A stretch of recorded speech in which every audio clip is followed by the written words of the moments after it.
NBC, just NBCSN, so the NBC Sports Network on Comcast. It's channel 848 here in the Philadelphia area. I don't think I have it. I need my calculator. I need my fancy D&D notebook.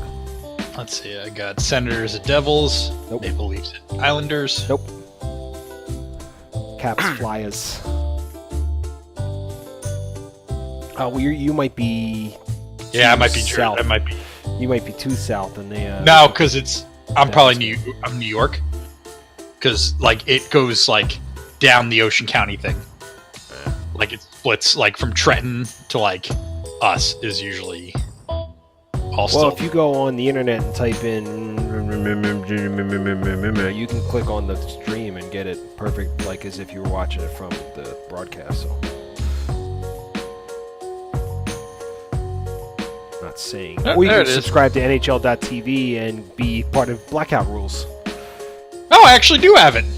Yeah, like if the NHL.tv got rid of its Blackout Rules and allowed me to watch Flyers games on it, I would spend the $140 a year.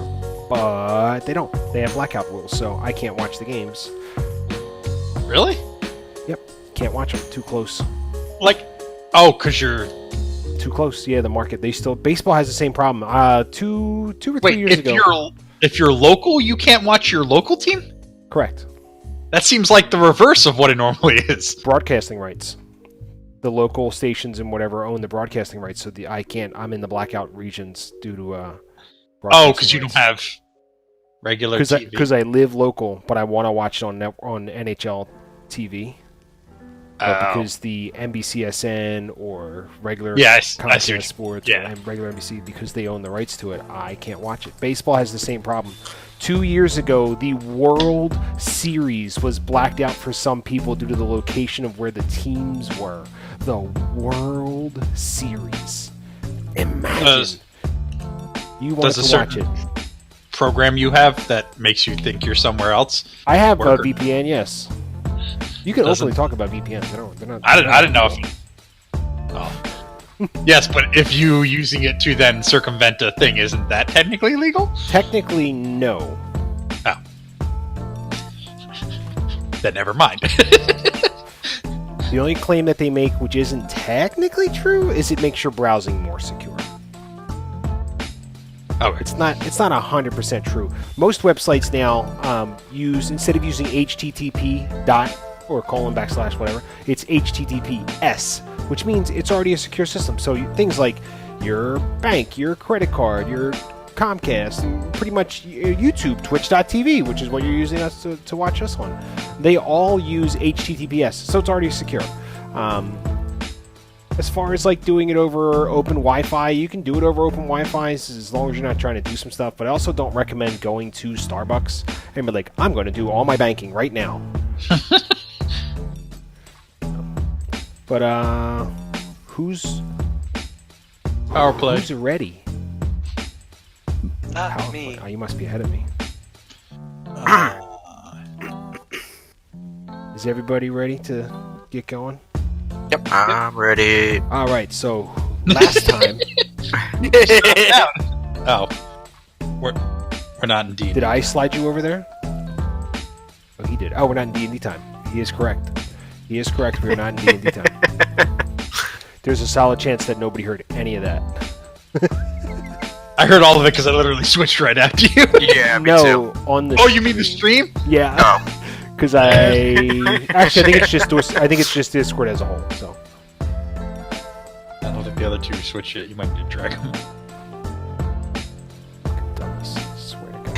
Hi. Alright, so this is basically the way it's going to go is Baby Animalsciences is sleeping. So as long as Baby Animalsciences stays asleep, this is pretty much as long as we're going to play. So we'll see how it goes. Let's turn down the Zelda and chill music for a second. Also, if you're not in to watch together, the fuck you doing? I can't because it'll make me lag. You got a phone, right? Just put it in your phone and put. Don't do that. It should make you lag. That's ridiculous. Anyway, So last time you guys you started at the old owl well, and you determined that there was a guy there. Why is that not working? Well, none of that's working. Let's try and get this working right. Oh, there we go. Congratulations, everybody watching at home. So, you guys were chilling out at the old owl well after beating up on some orcs for no apparent reason. And you kind of stroll up on this old tower, and as you're kind of standing there, you get the smell of like some nasty just death, and you're like, what the fuck is up with that? And then as you get a little bit closer, you see some zombies kind of strolling around in there, and you're like, what the fuck? And everybody's kind of looking up, and you guys did what you normally do, and you shot first and never asked questions. And Corvair there finally tried out one of them scrolls and blasted them with a fireball, which set a bunch of them on fire. And then all of a sudden this mage comes out and goes, guys, the fuck, man? Turns out he's a necromancer, and he basically raised those guys from the dead to do some work for him. You never really got the answer to the work because you tried to kill him right away. Because Corvair apparently has a raging clue for anybody who does necromancy. Not necromancy, reanimation. So what you're saying is you don't like the Pixar films? Yes. So, Corvair, not a big fan of Coco. Even though it's a fantastic movie. Or Wall-E. Wall-E doesn't involve the dead, but Coco does. That's what makes the joke relevant. So, Wall-E. I like Wall-E. I watched that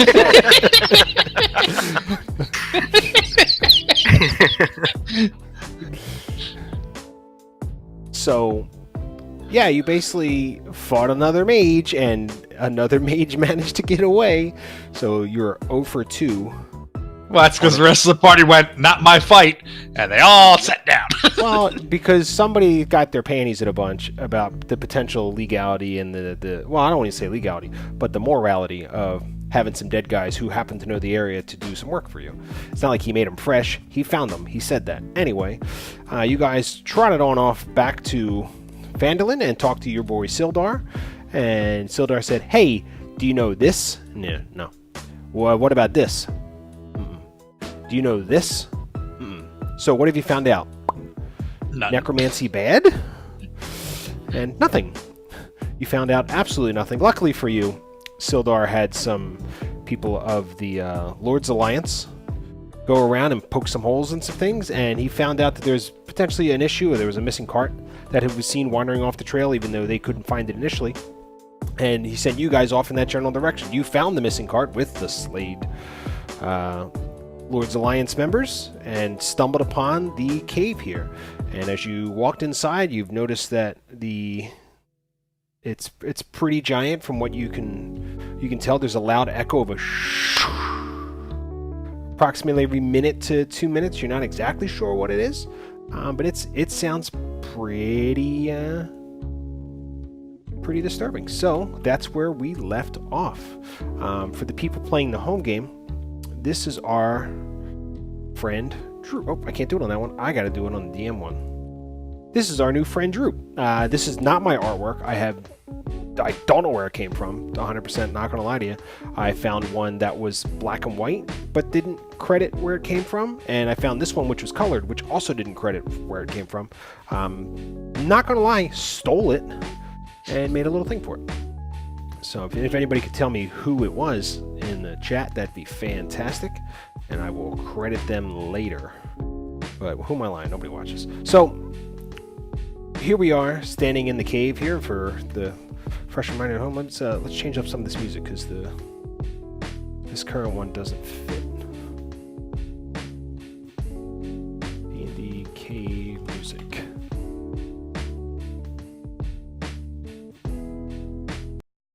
Oh, this is Dank Dank Cave, so perfect for you guys. You guys love dank things. How about the Underdark? What's that sound like? Dank nugs, bro.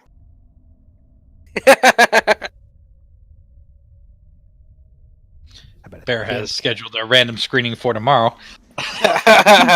Nah, this is out of work. You can't do nothing about it. Nah. I pass every test. Did you guys have to do the hair one? Or no? Nope. I never got I would have drug failed tested. that test. I only got drug tested when Phil smashed my finger, and I had to take a drug test before I left the hospital. I wanted to joke with the guy, but then I also determined that he also is the one that determines whether or not I can go back to work. So I didn't want to.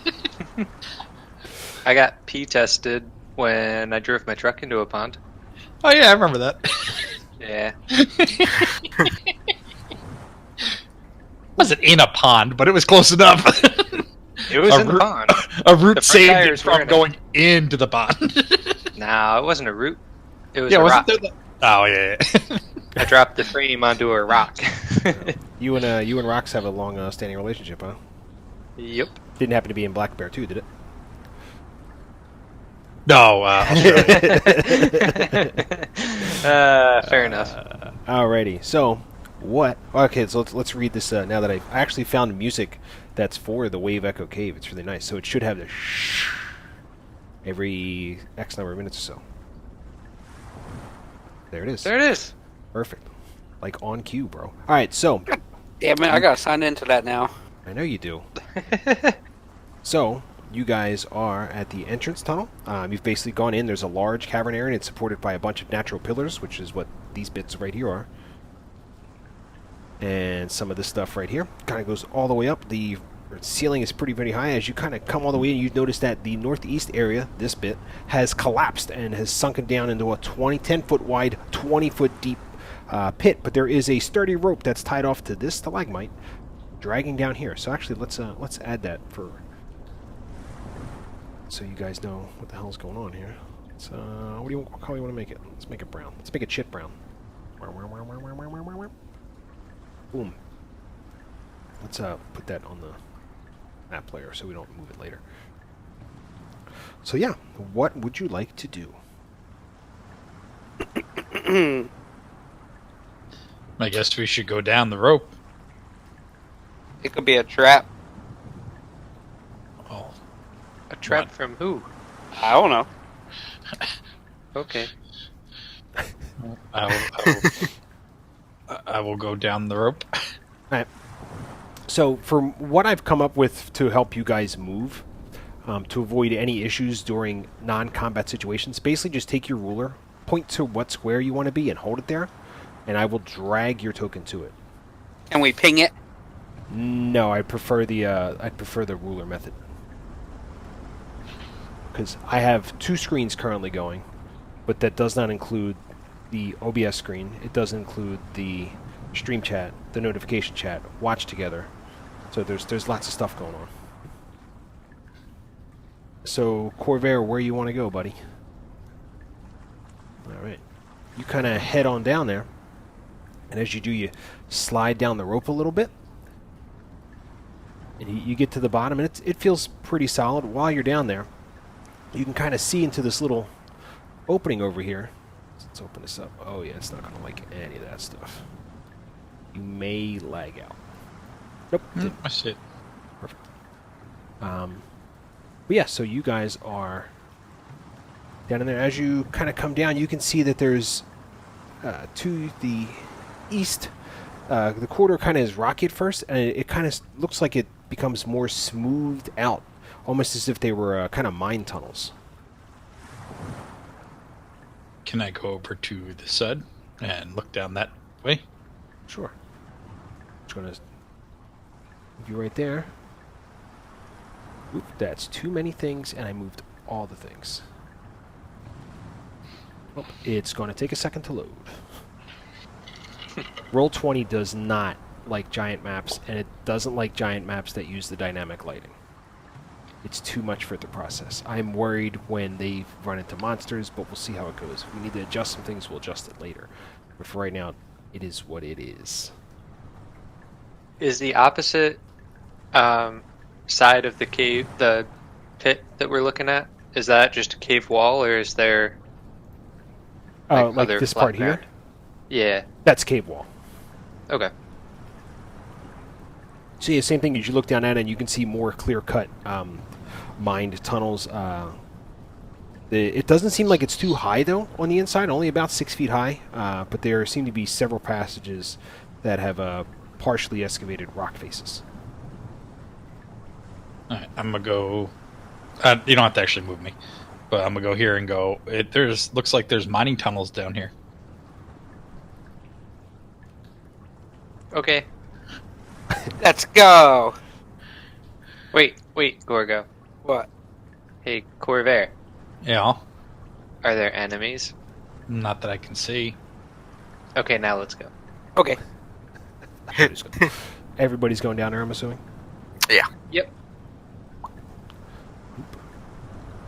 I like how it moved on... I moved everybody at once, but on my Yeah, other screen... it's cool. It's like a slow filter. It moved everybody individually. So, which way do you want to go? Up or to the right? I go back to the group and go, which way you guys want to go? We should split up. No. Okay. I'm in. Good I'm luck. not, because it'll lag. Droop and Gorgo go one way. Alright. Trusting you with No. the group. Droop's badass. Oh no, I should Yes. send Droop with Corvair. He won't stab him in the back, I swear. He's not a necromancer, is he? I think you're thinking of the wrong thing. Of all of a sudden, where's Droop? Oh. Why is there a pile of cinders on the ground? Oh. No, if you came back and Droop didn't, there would be a faux show. That wasn't. Still That was wasn't. me, sorry. Alright, so which way we going? Thorn, as our party leader, you should decide. Thorn is the party leader. That's true. I say, let's go right. Oh, shit. 7 owl bears around the corner. Yep. Bum, bum, bum, bum, bum. So what's the marching order here? Party leader decides. Like, well, do you want to go... What's the best way to do this to not lag out? That's really the trick, is how can I do this without fucking everybody? Let's try that. Do-do-do-do-do-do-do. It's much easier on stream. I move everybody as a group, and then it pops in. So yeah, basically you kind of go into the little south, and you see the first corridor there, and as you're kind of looking around, this part here is still pretty cavernous. Excuse me. But this part here is where the nice kind of cut stone is, but it's not very tall. Like, I don't think anybody's over 6 feet, but it's you would have a hard time kind of doing overhand swings in this area. It's tight.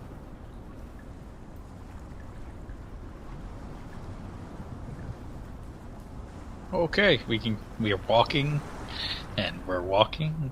Sure. Which way would you like to go next? Party Party leader. leader. Ooh. You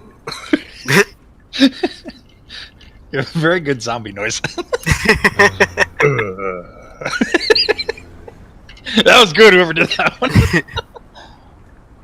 I'm thinking continue on straight. Straight. So let's plop you right about here. Wait for everybody to shuffle on as over. we pass this corridor, this is just like a long... It just appears as a long corridor. Basically, what you saw is what you saw. Well, I didn't see anything, that's why, because I only saw, like, the edge where it was, like, there. Like, that's where my light went.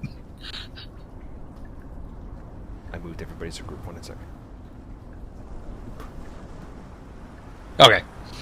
Could you not? Can you not see anybody else's light? You should be able No. to. No. Like, I could see, like, my light, I can see from, like, that's the line. Like, yeah, pretty much that's my line. Alright, well, hold And on one that's second, fine. because you should be able to see everyone else's light. I can see all the way to the right. Yeah, I can see all the way to, like, there. Yeah, now you Yeah, can. all that but- marijuana. Oh. What? Oh. Oh, Big pile of marijuana. That's what that is. Oh, that's a big map. hopefully that works. So I'm hoping that's marijuana. I'm gonna try something real quick. You want us to reload? Nope, you stay there. Copies. Can you see the illumination in your area plus the area to the right where they are? No, I don't think so. Because it changed. Yeah, I have a straight line basically, which looks like my vision. You can't see anything like. Like I couldn't see that spot over here anymore, or Okay, that's perfect. that's the edge of the light I see. Then I don't know how to fix that. Anyway, so as you've kind of come into the tunnel here, you see that many tunnels kind of intersect at this natural 30-foot high cavern. The walls are carved with simple relief showing dwarf and Novan miners hard at work. Below them, nearly 24 skeletons of rusted armor, which you can't see, which I believe are actually in a different part of this thing you're not standing in. So yeah, I can't tell you that. Do I smell marijuana? No. Oh, Why are you saying marijuana?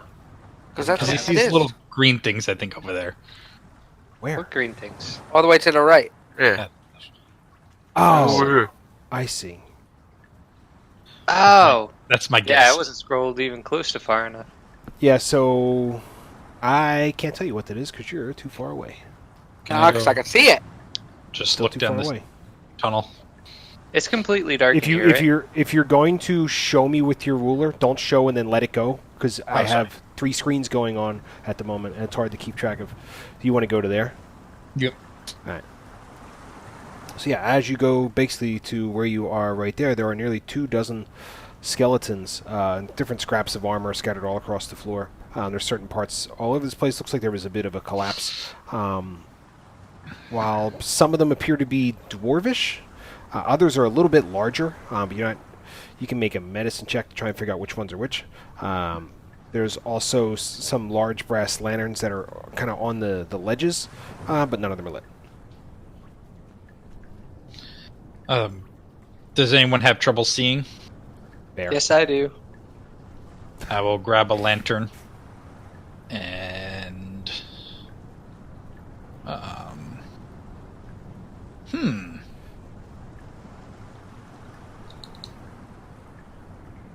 I guess I could do a bonfire to light it? Or firebolt because it lights things on fire. Can I purposely make that's a gonna do low-powered damage. firebolt? No. I mean, you should Wait, check you your said there's- items. Oh yeah, I should have a flint and tinder. Right. Right. I guess it's in my tinder box, yes. So I will light a lantern for Bear. All right, so Thank you you. pick up the lantern and you give it a little shake, and there feels like there's a little bit of oil left in it. Are you using the light Oh. cantrip? Yeah, never mind. I'm just going to use a light cantrip in it. What's it? It gives you a bright light of 20 feet, which dims at an additional 20. So And it lasts an hour. I thought it was concentration. I'm like, I don't want to have one where all of a sudden I get hit and it gets dark on him. I have a barrel of ale. Is that flammable? yes. So you Why can can I put not- that in a Why can I lantern. not adjust your token? It really won't let me adjust it. I wonder if it's because I can see both Droop and my own light. Nope, should make it. I can adjust nobody's token currently. Oh, I think, Reload. yeah, my roll 20 I think froze. Let's reload. Because I can't Please click my hold. own token. Yep, something shit. Something shit the bed. Something's fucky. Mostly roll 20. Gorgo and I are fine. Can you click your token? We're No. making rulers. Yeah, my ruler works. Yeah, but click Yes, but your can you- token. Oh, that don't That's work. the issue we're currently having. Wait. I can gotta click put- my token. Oh yeah, I can click my token. I can click both my tokens. Yep. And now I'm back in. Oh, not yet. Oh. They don't like this. So you There. can now see 40 by 40 feet. Should adjust right there. And let's get everybody centered.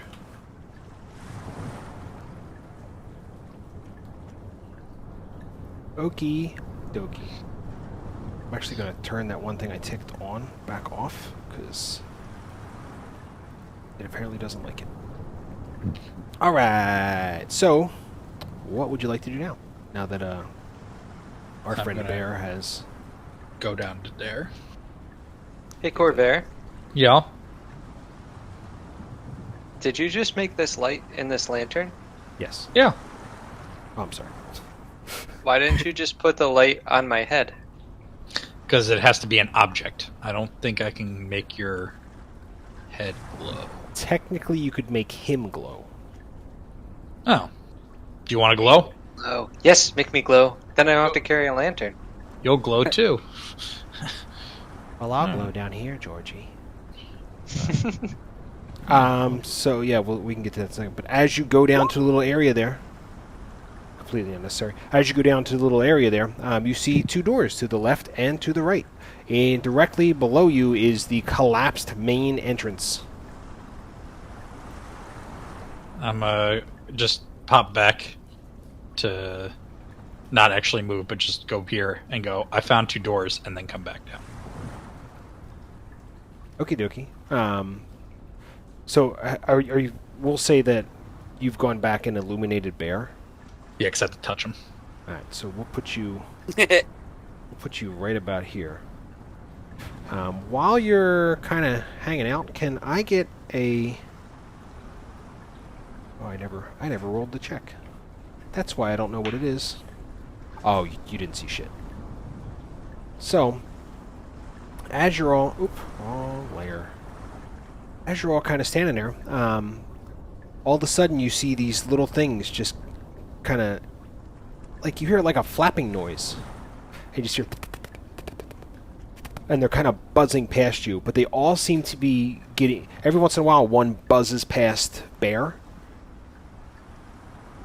and you're not sure what it is, but then one gets relatively close, and you see plain as day that it's the Stridges. I need some initiative rolls. Why is there a big 3? Yeah. Oh, because that's my Dungeon Master token, but it's now gone. Doodle-doo, doodle-doo, doodle-doo. That lets me know what room to read. Mr. Fancy Pants. So, let's get that initiative. Oh, neat. 5. The other one. Doodle-doo, doodle-doo. Why is my roll sucked? So, both of my rolls show up as Bear. Yep. The second one was Droop. Yes. It Okay. does them up as something. The issue is there's a little thing down the bottom which lets you select, which ones, and obviously I had no clue that the wall ones were in there. Yeah. I want to make a roll as the wall. But yeah, so you could select like Bear or whatever. You can just leave them as Bear and it's not a big deal. Okay. I'll try to remember to switch it back and forth. You don't have to worry about it. Because it's, as long as you're saying, like, we ask you to, Droop to roll it, and you roll it, and it's whatever, it's perfectly fine. We'll trust you. So, let's zoom in. Beely-boo, beely-boo, beely-boo, beely-boo. I got a red thing that says my connection is broken. Oh, well, then you should reload like everybody else did. Yeah, because you're not in. I can move my token? Nope. Please, if you did not reload last time, please reload now. You don't have to redo your initiative. You were already there. You've now adjusted your initiative that I must correct.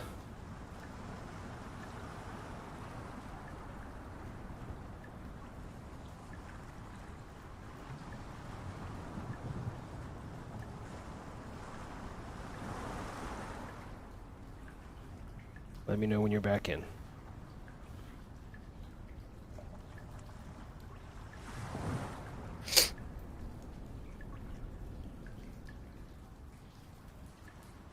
I'm back. Alrighty. Actually, gotta move a couple of these guys because they can't be underneath you. Literally just one. Alrighty. So, Bear, what would you like to do now that you are glowing and attracting the little Sturges to you like some sort of bullshit moth to a flame? I want to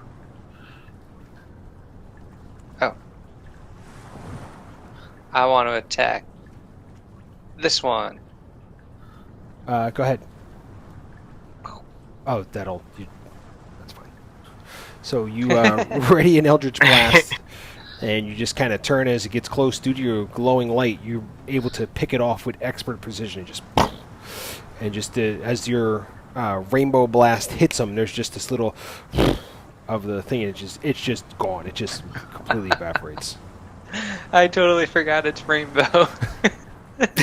Care Bear stare. Droop, watch out! And I'll end my turn. Okie dokie. Someone dropped Left. Bye, Gorgo. Somebody Hi, dropped Gorgo. out. Yeah, sorry. I was trying to mute for a second. No. Droop. Shoot the Droop. We'll attack the one next to him. Go for it, Droop. Hang on. Stand by. Don't bother Stand switching it back and forth. It's just going to take too long. I want to do it. Oh, look! His new short sword. Oh. And he gets a hold of the short sword, and it's a little unwieldy from his other weapon, just because he doesn't really have too much proficiency with them. But he gives it a big old college swing, and doesn't hit. It's just it flutters too much for him to get a hold of. Bear will pat Droop on the shoulder and say, "It's okay, champ. You'll get him next time." And that'll be it for Droop. Gorgo. Son of Gorgo. I'm gonna do some stuff. Okay. Duff. Trying to figure out what I want to use though.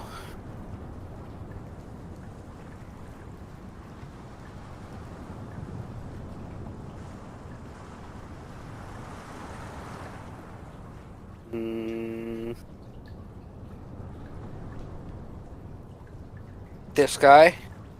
Okay. I'm gonna swat at it. With what? My hand. Okay, that's going to be a strength, throw.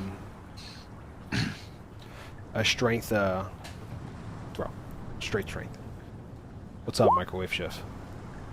That's a save. Microwave. Yes, Microwave Chef. It's my brother. It's a Rocket League champion. Just won his Rocket League tournament the other day. Did he win? I was going to ask. He did. Yeah, he did. Dope. Congrats, Microwave Chef. So you grab you basically take your hand, and you kind of, he's clumping around, and you go to clap him, you just go, boom!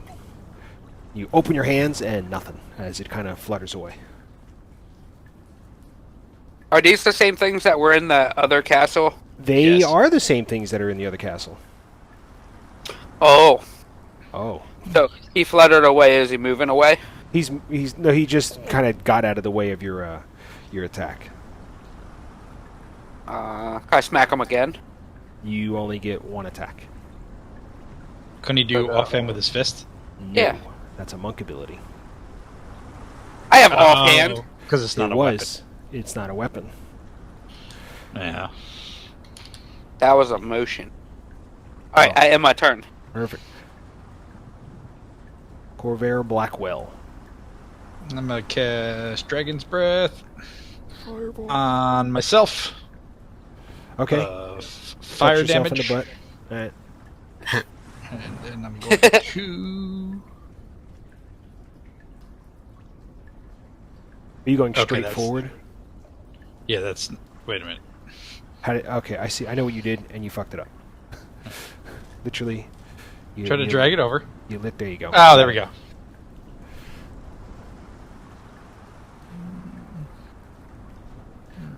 Watch as he struggles to operate the area of effect cone. I will step here. I guess that's... Oh, there was one underneath you, and I didn't know it. He was never real. Okay. Like Santa Claus. And we'll do that fire, but slightly turned. Okay, so you're going to catch that one, and that one. But this guy is just outside your cone. Well, it'd be... Well, like, if it rotates, like, if I... Oh, wait. No. Because it's still... I know what you're trying to do, but you have to be at one of those corners. Oh, well, I could be here. Where I was. I didn't realize I could turn the cone. I knew you were going to struggle with it, but it has to be centered here. Because that'll get you Fuck it. We'll move on. Or I could step forward one. Whatever would fine. be they need deck saves, right? Top one. Pass. Fail. So it takes half damage. It takes 7 on no save. It takes half, so 3 or 4, whatever the half is. And then this one here. Fail. That one there. Pass. So let's get rid of that. You basically you guys see Corvair kind of touch himself, and he kind of shivers a little bit, leans forward, and goes, "Ah!" with some hot stank breath. And you watch as a bunch of those little things, he just kind of catches them all in the glow because they get kind of excited and just whoop. Too many things. Too many things got vaporized. Ta-da! Through the wonders of technology. Oh, you're dropped out of the initiative order, but it's okay. It shouldn't take too much longer. So, what else you got there, buddy? That is it. I end my turn. Alrighty. It's the Sturge's turn. The first one here tries to bite our friend Gorgo. Hit. It's 7 piercing damage, and it is attached to you. Thorin, 17.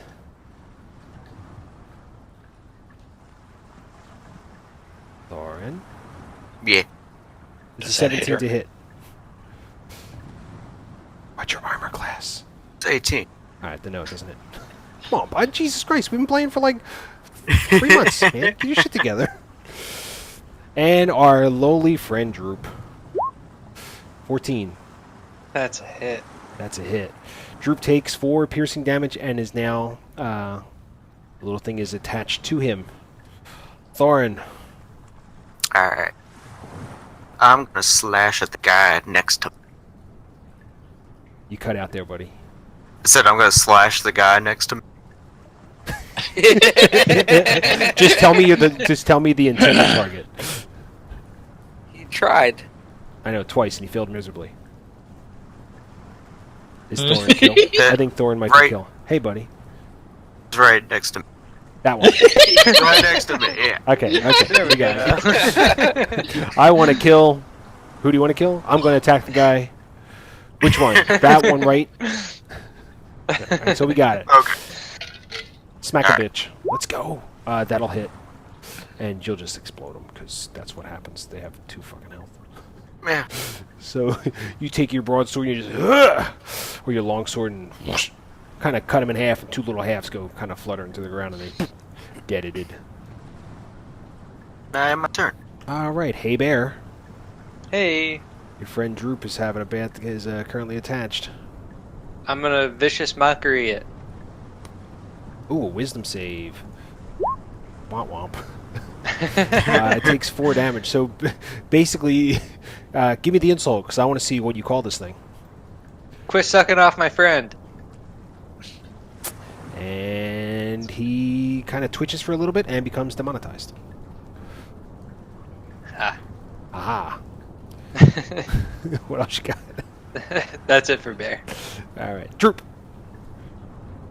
Droop is going to turn towards Corvair. You can do it, too?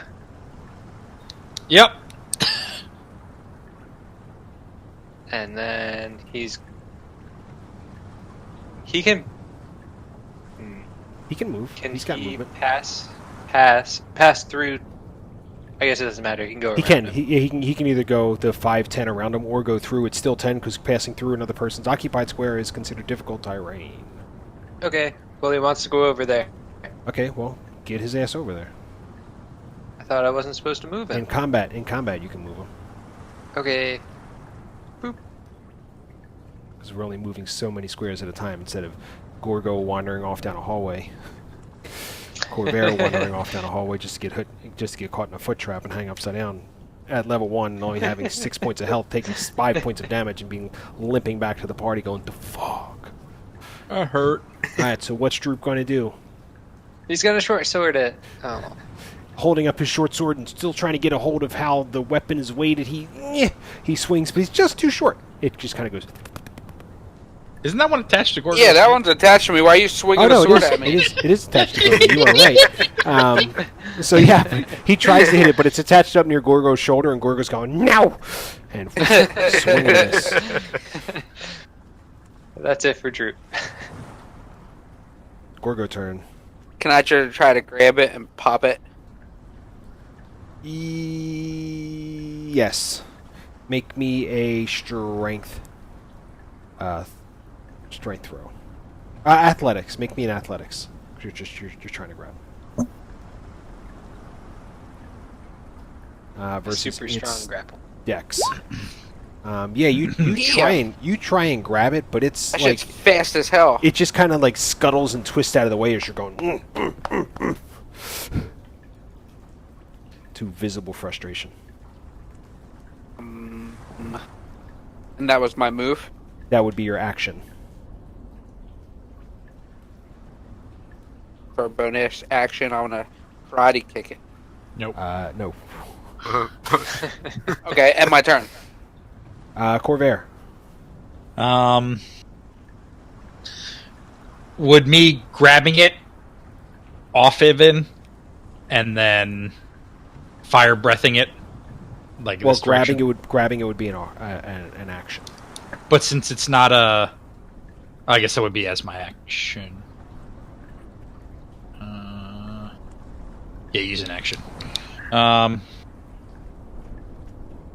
I try and bonk it with my quarterstaff? Give it a shot. So you draw out your quarterstaff and you're holding it there. What? That's my what's it called? Glass staff. Oh, which is as solid as an oaken quarterstaff. So you're holding it out and you kind of raise it up and you see Gorgo give you a look and he kind of shakes his head and you kind of nod your head like this and you kind of go boom, and as you go to hit it, you hit Gorgo's axe, which is over his shoulder, and she kind of goes clang. And you look at Gorgo, and Gorgo looks at you, and you both kind of shake your head. You missed. And my turn. All right. Hey, Gorgo. What? How's that bite taste? It hurt. Oh, I forgot the wrong one. 6 points of damage. Oof. Oof, yeah, oof.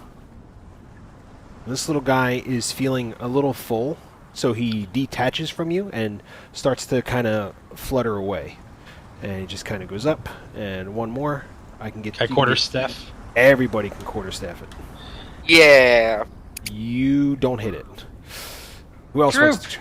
Droop! Oh! Seeing his opportunity, Droop leaps into the air and swipes down with his short sword, connecting. Let me get that damage. And he manages to just go... "Whoa," and like a John Wick slow motion... Droop kills his first monster. Second. Yay, Droop! He did it. The door, Can I look above us? Make a perception check. Instead of looking up, can I fire breath and then look up? Like fire breath upwards?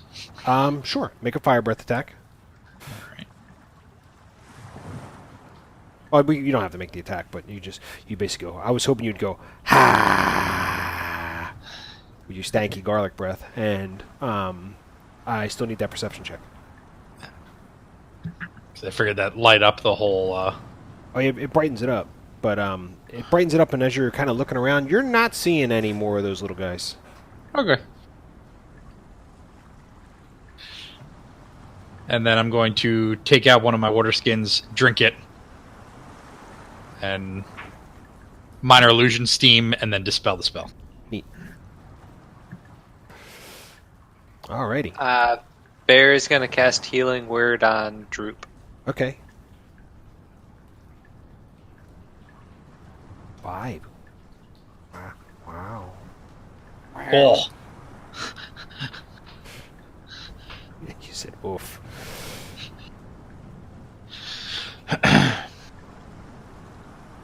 Oh.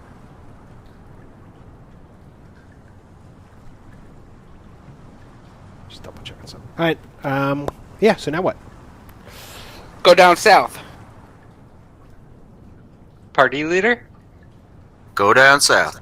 Alright, we're all going Okay. to the, I'll put you down here at the junction.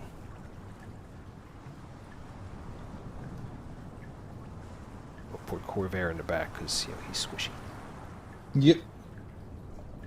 All right, so yeah, on either side of the hallway, you have 2 doors. And I need party leader. Listen, I don't open up doors no more.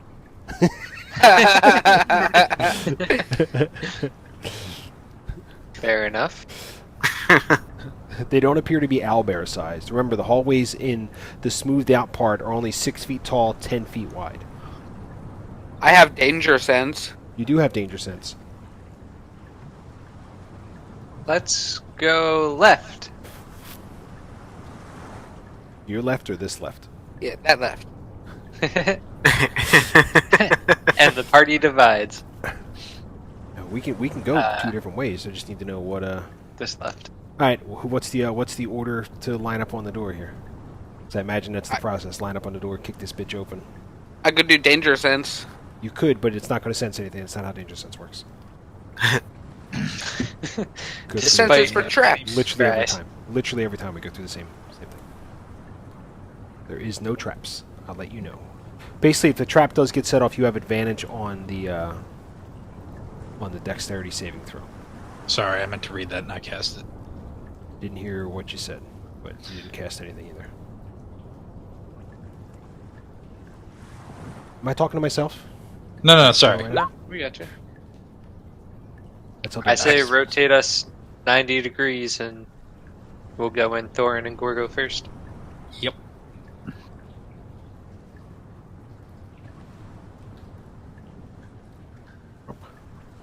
Yeah, so basically, if for whatever reason, if things aren't as they're supposed to be, for things like a spell or a trap that's about to get set off, you have advantage on the dexterity saving throw that turns you away.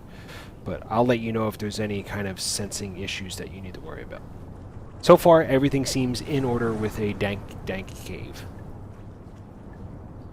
Can I sneakily open the door? Hey, like you just want to And crack it open peek in. and pee in there? peek in. No problem. Open the door. So you crack it open and pee in there, and you see a bunch of splintered stone benches. You'll have to use your imagination because a lot of this map does have empty rooms because it would be way too populated for Roll20 because they use a lot of token systems. There is just like a bunch of splintered wooden benches. There's heaps of rubble from a partially collapsed ceiling that is filling the room. Amid the ruined stone bunks, so like beds that are just made of stone, there's a toppled weapons rack with several bones of dwarves and a bigger one, which, Gorgo, you would kind of figure out are orcs. There's dead one. The bones. The bones orcs? are dead. Yes, there's some dwarf skeletons, or some dwarf bones and some orc bones. Oh, that's weird. This is all the remnants of when the orcs overran the Wave Echo Cave, the dwarven forge. The Forge of Spells. I don't see anybody in there. Should we go in? We should probably look around just to make sure there's nothing, not missing anything. Okay. I will let you move. How about we'll start with Gorgo. Hey, Gorgo.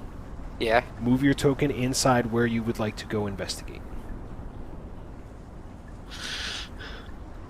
Here. Okay. I look around. Do look around. Do I roll to see what I see? I don't know. I was going to see if anybody else is coming in. Oh, I'll go in. All right, so you can go in next. Place your token where you would feel fit. Lauren, if anybody else is coming in, Lauren, go next. I'll come in. Go here. Are we gonna get locked in here or something? I don't know. I feel like this is a trap.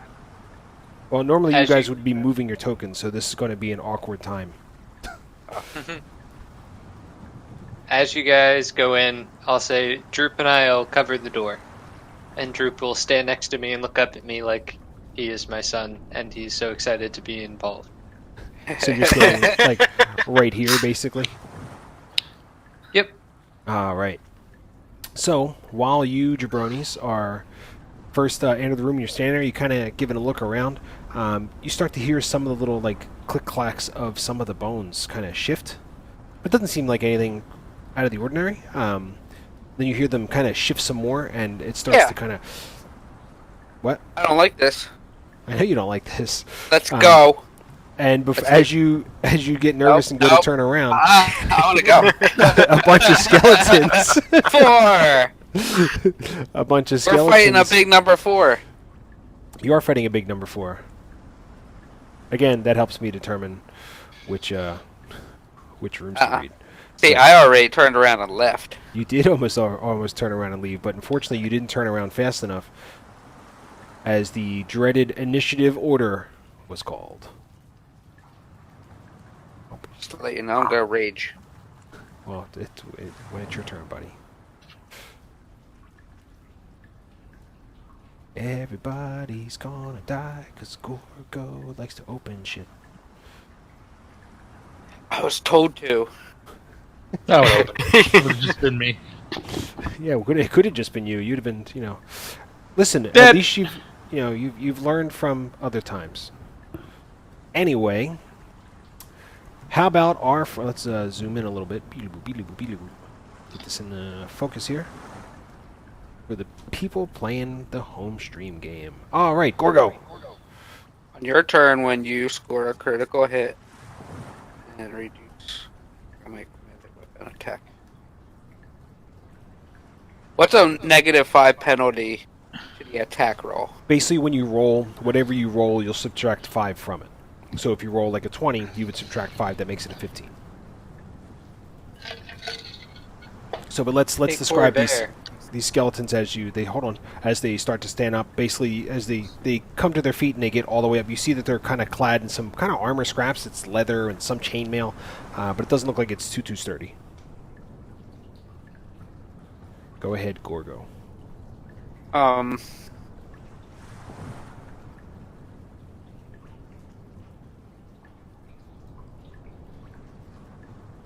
This You want to use Great Weapon Master? Okay. is the bottom before I make a melee attack. With the heavy weapon, which is going to have to be your great axe. Yeah. That's fine. So I want to hit him with the great axe. That is a 14, which hits. Which one are you hitting? I'm assuming the only one you can reach, right? Yeah, the only one I can. That's fine. The one that popped up next to me. Roll the damage. So that's you got 10 to that, so it's 2 plus 15. You basically grab onto your axe, you kind of grip it real tight, and you just... And I'm raging, by the way. Oh, well. That's 2 plus 15. I got it. You swing your axe, whoosh, and you make contact and just send bones flying all over the place as it exploded. Can they come back together? I don't know, can they? I don't know. I don't know either. Not gonna lie, I kind of want to run out the door, but I'm not going to. So I'm just gonna stand here and end my turn. You're alrighty. Hey, Corvair. I'm gonna go here and cast Chill Touch on that guy. Alright, let's chill touch him. Let's the undead. Of course it is. So yeah, you turn and basically the skeletal hand comes out and tries to latch on to the skeleton, but it just, there's not much for it to grab, and it just kind of shoots right on past. I'm gonna end my turn. There.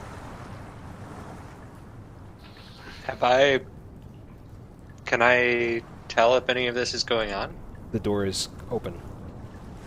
Roll 20 appears to have crashed. Yes. Nope. Oh. It's struggling, but it's there. Mine might have crashed. Oh, I'm good. Okay. I will step in the door Okay. and use Eldritch Blast on this guy, because I could probably see him when I was walking. I mean, you can see that guy there as well, but that's fine. Well, Either as way. I was walking in. Alright, let's Eldritch Blast him, motherfucker. Yeah, that'll hit. So you blast him extra good and your Rainbow Blast kind of hits, and you just see it kind of sparkle along the side, and he doesn't show any signs of damage. Care Bear stare. I'll say, Droop, keep watching the door, and end my. I won't end my turn. I'll use my bonus action to give Bardic Inspiration to Corvair. Perfect. Corvair. Mark Copy. it down. Skeleton time. Skeleton number 1 stumbles forward and takes a short sword swipe at our friend Bear. Miss. No bueno.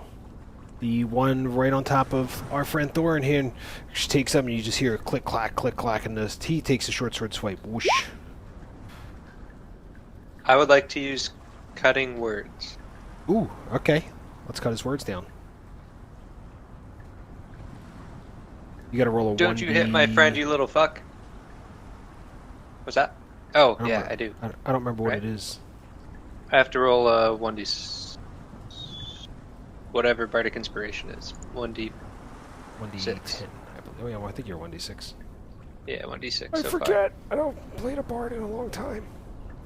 Mostly never. So yeah, you basically come up and you shout at it, and as you do, it kind of looks up and whoosh, it swings, and I know it misses just because I know his armor class offhand. Next one steps down, but he ain't afraid of no ghost, and he takes a swing at Thorin. Whoop. Deal with that, cocksuckers. It is a 1d6. So, what's that, 19 hit, bud? That's it. Take 8 piercing damage. The other skeletons scuttle on over. I'm just going to move them.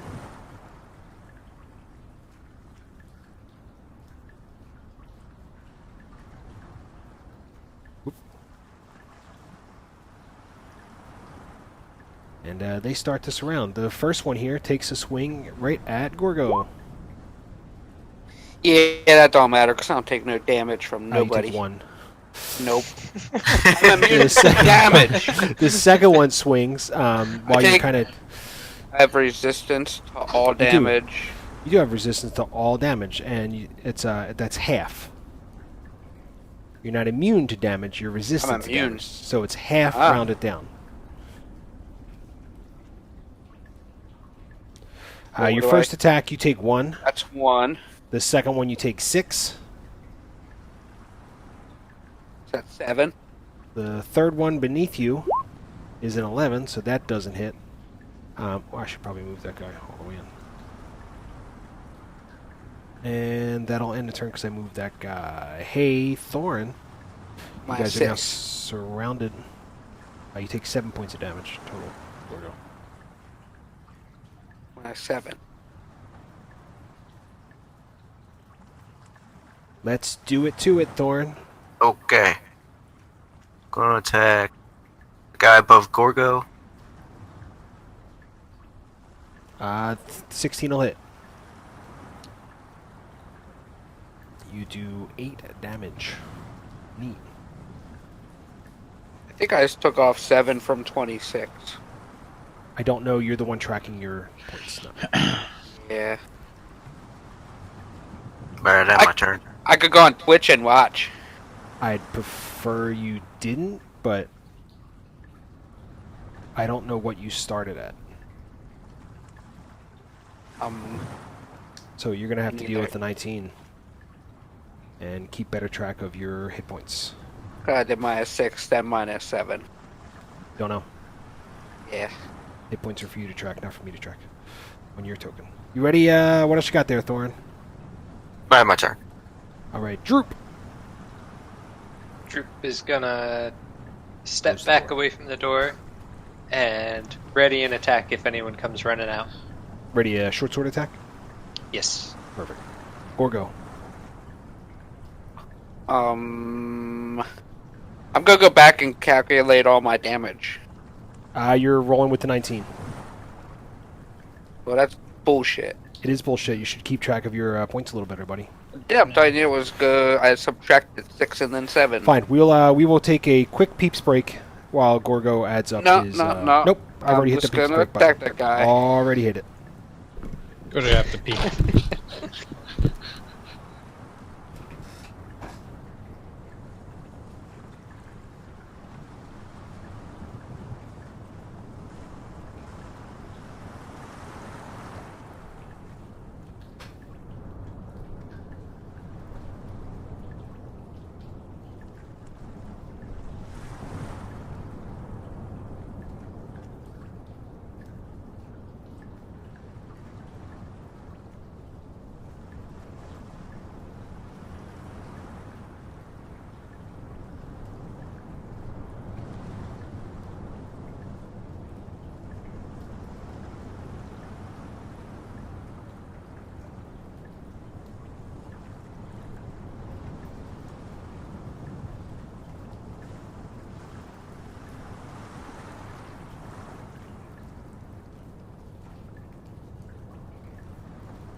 Gorgo, did you do your math?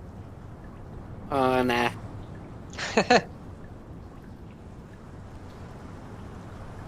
I think we might be fucked. Why? Because... I mean... we're in a bad spot right now.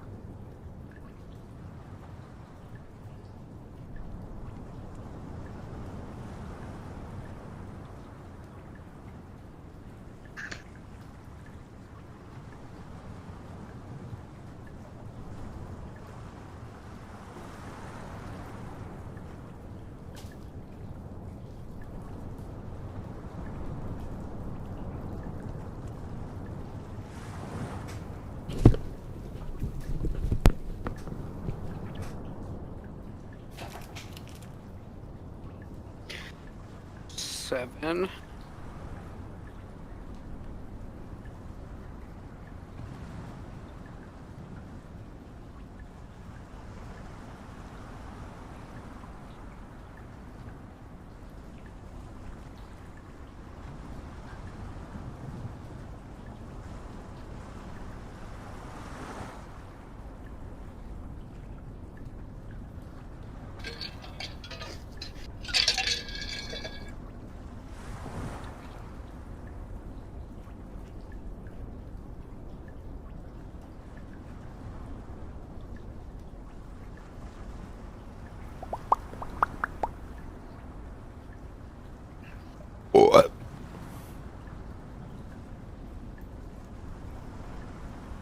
Uh-oh, yellow voice chat. That's not good. That's okay.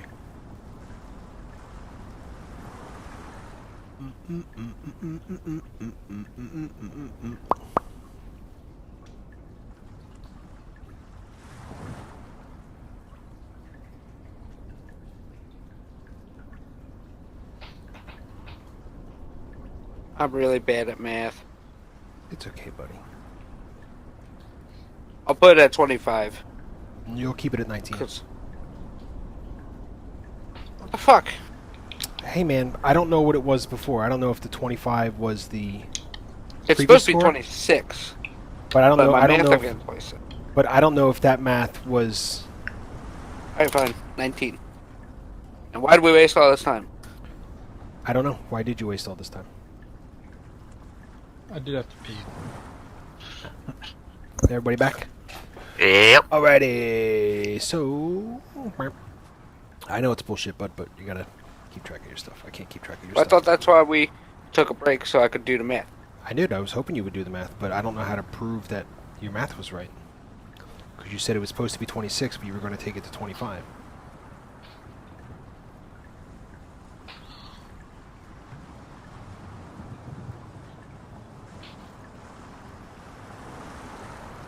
Alright, so, Gorgo, what do you want to do? I'm gonna say we went the wrong left, and then my turn. You haven't made an attack this turn, by the way. I'm not in the mood to make an attack. Okie dokie. I see how this is going to go. All right, Corvair. I'm gonna cast Dragon's Breath on myself. Flame.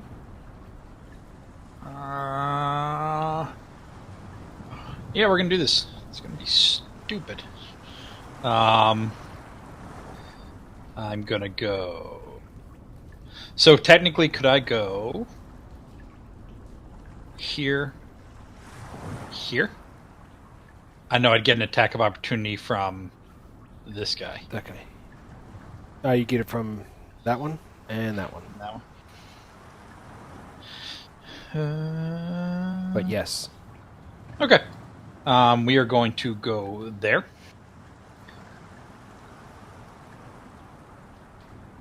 Are you moving there?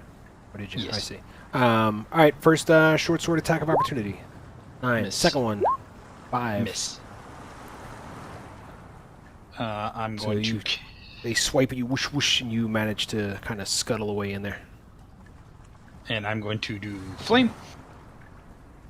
And I need my cone. You're just trying to catch these through. Okay.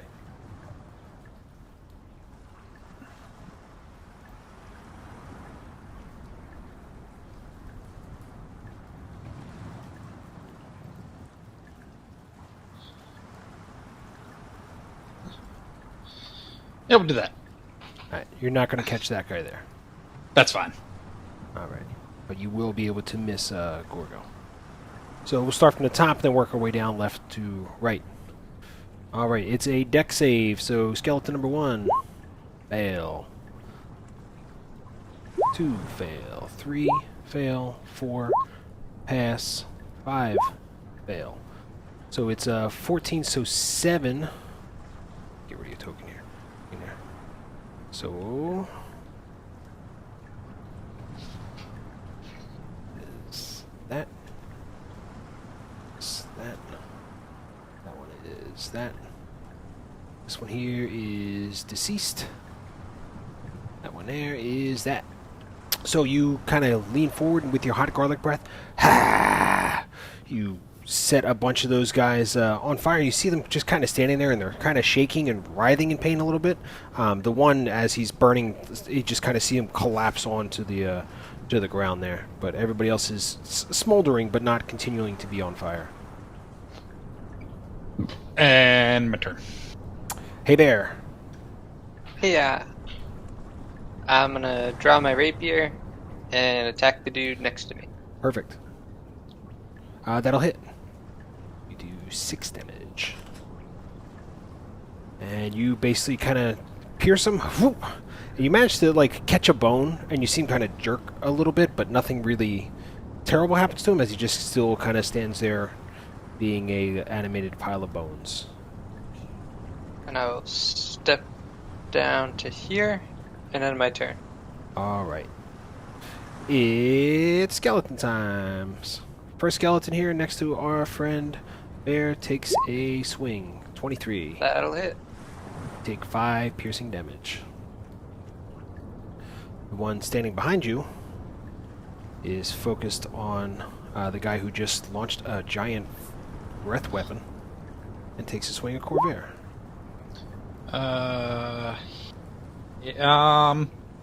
I'm going to cast Shield.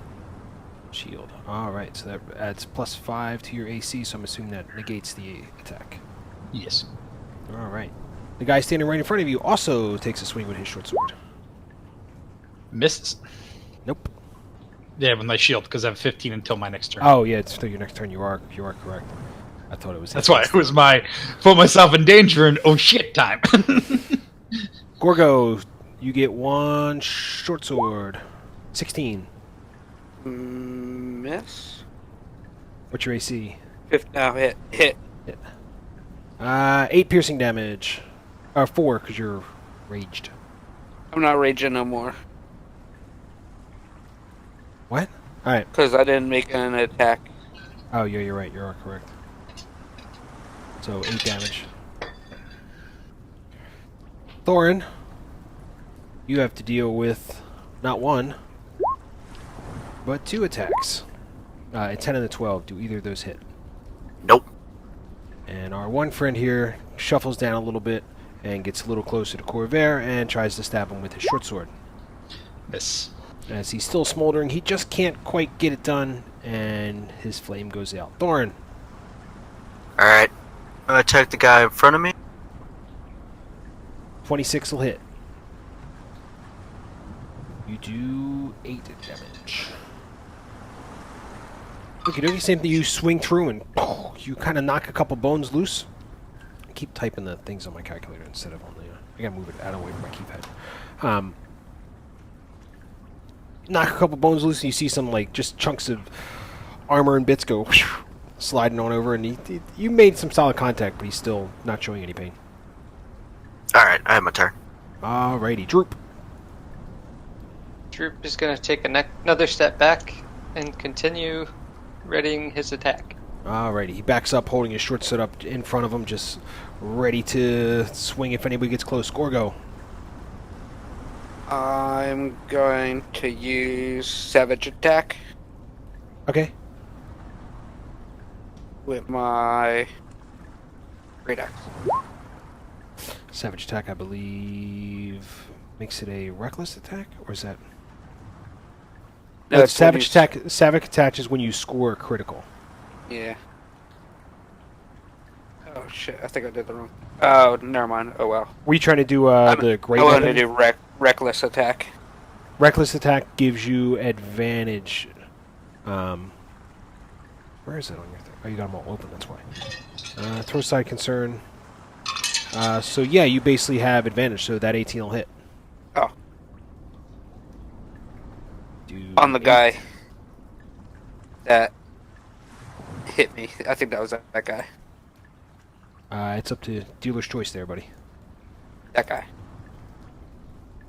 So you swing through your reckless, you just swing through and you connect and you manage to scatter that guy's bones all over the place. You have disadvantage on a next attack against you.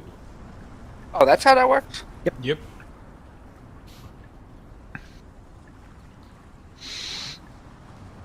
So they get advantage on the next attack. Yes. The next attack's against you, yeah. Okay. Is that it? Yes. Alright. Warbear. I'm gonna use my breath again.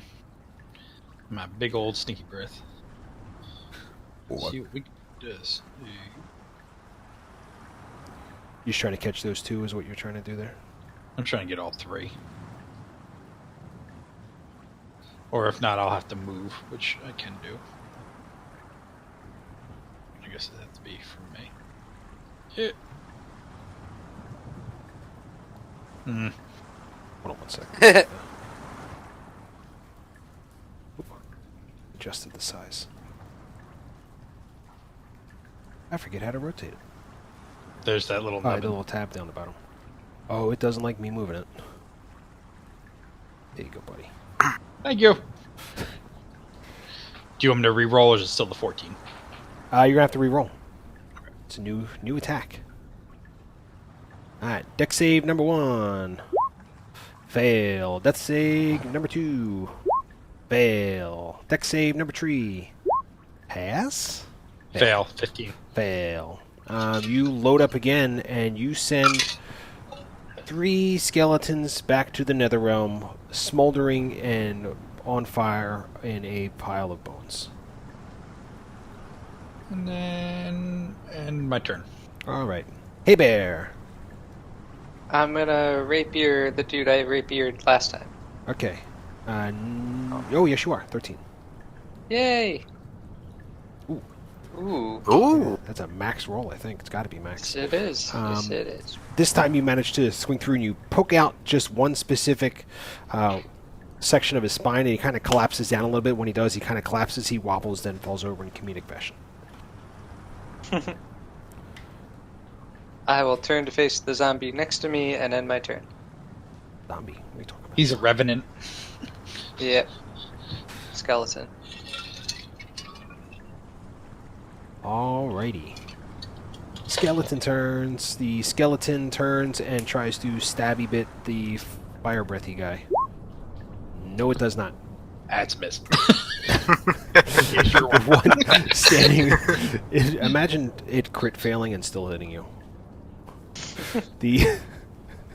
It drops its weapon and stabs it right through your heart. The one standing in front of Thorin takes its short sword swing. Yes. And as it swings down, you're able to get the shield up and clank and kind of push it away. That's all the skeletons. Thorin.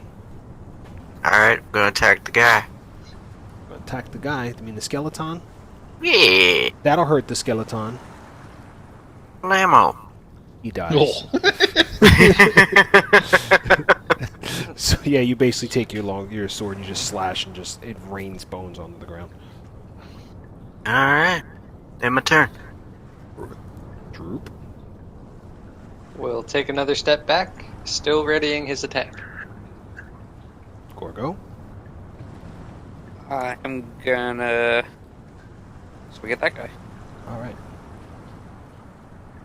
Regular swing? Yeah. Yeah, you basically turn, you try and chop at him, but you kind of catch the top of the ceiling first and kind of throws your angle off a little bit. Because the guy's kind of shambling around you, you swing, it goes right in between a couple of his ribs and you miss. I'm going to... It's your next turn, There. so yeah, you wouldn't... And then my turn. If you wanted to move farther away, you wouldn't have to suffer a disadvantage on the attack against you. But if I move further away, he's going to attack me. Yes. Yeah, I don't know just if want you to were- move here. That's fine. Corvair. There, and flame breath down so that it would only strike That's this fine. guy in I this got you. direction. Yeah. Oh, right, roll.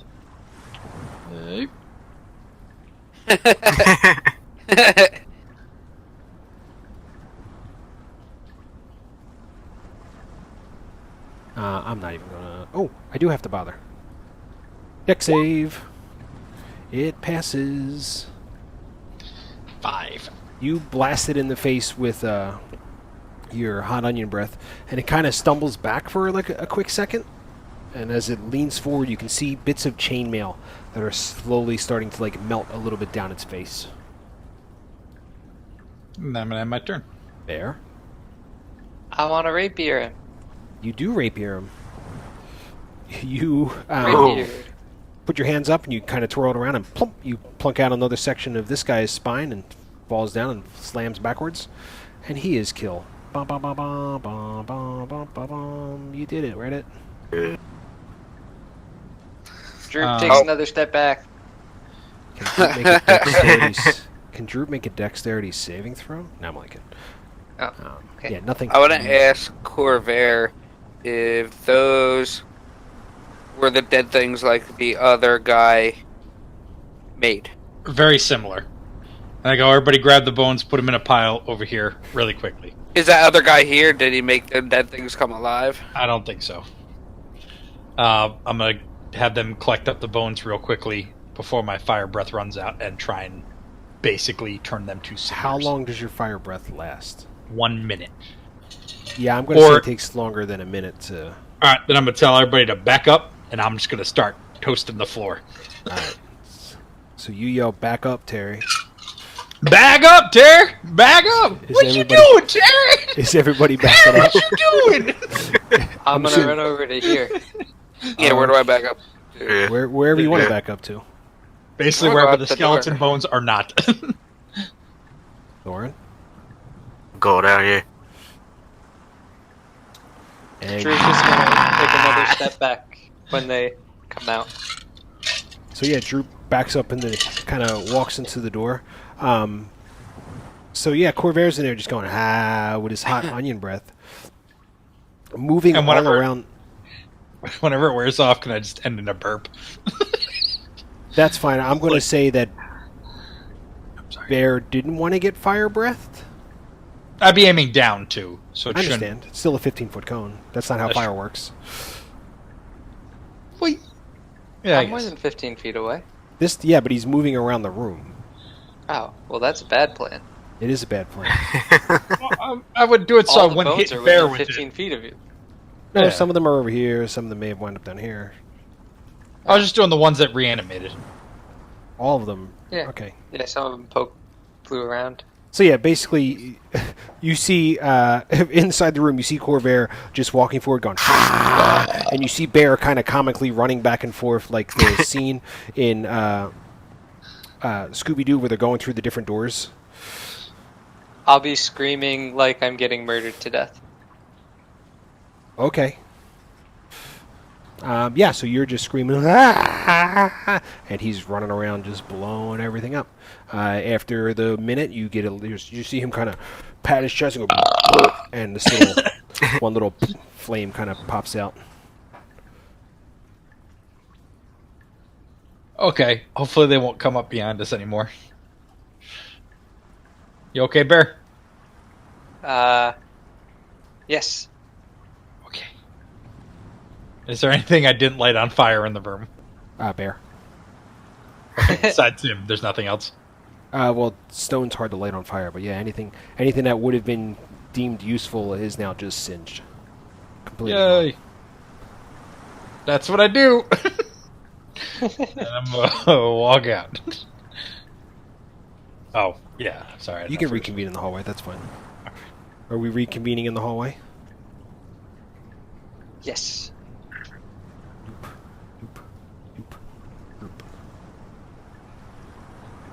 Where to now, my friends? Before we go, I'm gonna cast Healing Hands on Gorgo. So he gets 4. It's not much, but it's honest work.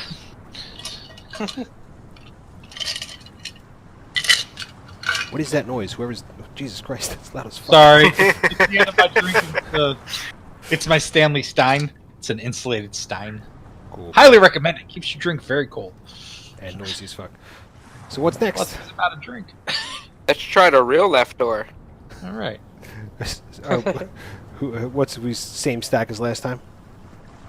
Gorgo, why don't you Yeah. let Thorn go first? Yeah, he's got a shield. Yeah. Thorin is first, followed by Bear. Bear, followed by. Like everything, I'm going last. I'll just stack it like this then. Come on, Gorgo, get over there. Are you ready, kids? Yeah. How we doing this this door here? Party Gonna- leader? I'm gonna crack it open. Take a little peek. So you kind of crack it open, and inside this chamber, it appears that it was once an office or a storage room of some kind. There is a large stone counter that bisects the room, basically cuts it in half. There are 3 sets of dusty balance scales made of iron. There's some cubby holes carved into the north wall, and they appear to have just a bunch of paper scraps in there, and several long, dead corpses, gnomes and orcs by their look, are sprawled Nope. across the floor. Nope.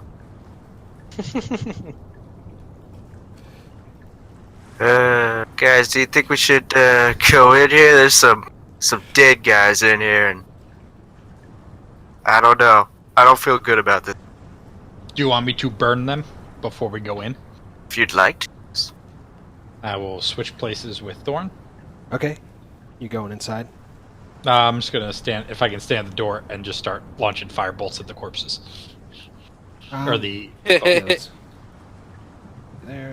from there, move you back there. Yeah, make me. How many did I say? 3? Let's say 3 1, hits. 2, Miss. 3. Oh no, actually the first one doesn't hit because they're laying on the ground. So it's a disadvantage because it's a melee. It's a ranged attack. Second one doesn't hit, and the third one also doesn't hit. But they land close enough, and you just pow, pow, pow, and you're kind of peeking in, whoop, and they don't appear to move or shuffle at all.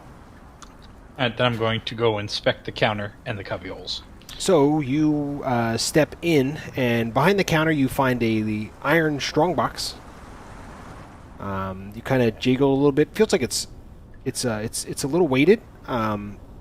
but it's locked. You can't seem to open it. And up top, you can see basically just a bunch of some papers. They appear to be centuries old. They've all but disintegrated. Like as you pick them up, they just start to kind of crumble in your hands. Damn. There are some very faint markings on a few scraps of the papers, but from what you can gather, you assume it's just like the recordings of the weigh-ins and disbursements of mines. Okay. I put the lockbox on the counter and go, can anyone open this? Droop? I Racist. don't think Droop can. I don't know. Maybe Droop knows how to thieve. Nope. I like how it moves them all That's in racist. individual order. So yeah, you're kind of prying at the box, and it's pretty locked. Somebody who, could potentially lockpick it, but it's good. They're gonna have to be they're gonna have to be a little skilled in it. Droop I has an skilled? idea. Yes, Droop.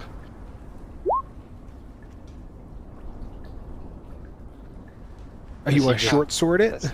Yep. So yeah, Droop basically kind of cracks his knuckles, steps forward and looks at it real quick, and draws his short sword and just goes plang. It doesn't do anything to it. He looks defeated and walks out of the room dragging his sword. Walks along. How heavy is it? It's fairly heavy. It's got some weight to it. Do I know how to pick locks? Are you proficient in lockpicking? No. Then no. You have these tools? No. What if I have thieves' tools, but I'm not proficient in lockpicking? Then you can make the attempt by making a dexterity check. I'll make a dexterity check. Can I assist him? That's a save. God damn it. Can I assist him? Yes. Like, you're doing good. How are you going to Aw. assist? Advantage. Yeah, you tell now. Isn't that a help? Can I help action him? Well, even with the advantage, it's still a no.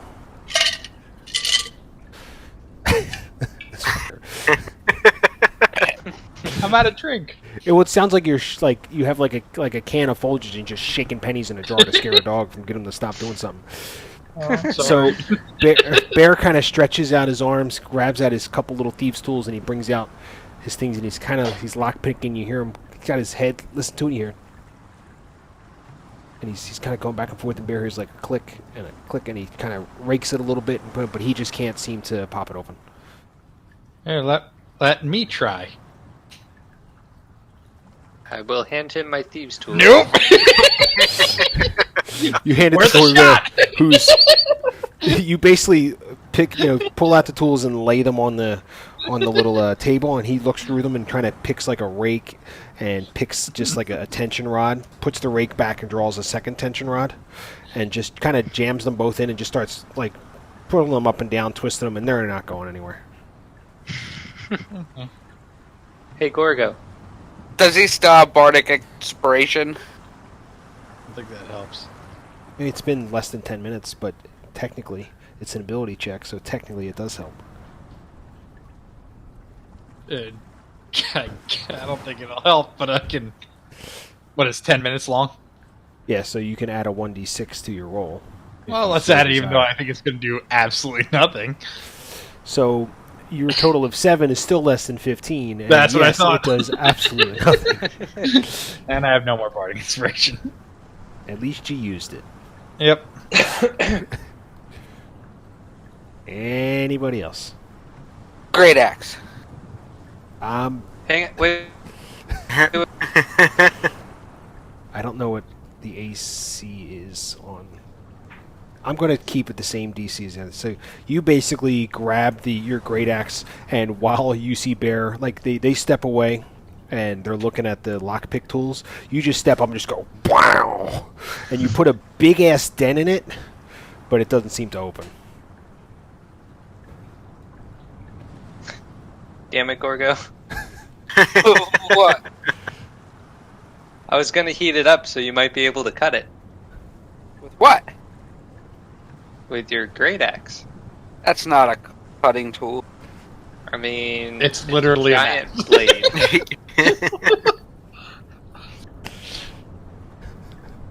Thorin, you have a sword. You want to try? I'll give it a shot. I'm gonna cast heat metal on it. Okie dokie. On the lock or the whole lockbox? The whole lockbox. Alrighty. Oh, that's not. So yeah, you heat it up. You're just sitting there, and it's starting to glow red as it's getting super hot. I could just use my crowbar. Too late. We're hitting shit with swords now. That's what I figured. Oh! You heat it up, and Thorin comes out with just one hand, just boom, and hits it and splits it open. As he does, you see a couple little loose coins, kind of fly out. But as you look inside, you can see this glowing mass of coin. Well, it's open. Do you have an unheat metal? Yep. Wait 10 minutes and it works. Pee on it. Please don't, Gorgo. Hey, Gorgo, you do you, bro. I have a bottle of ale. That also won't help. Yeah. Drink.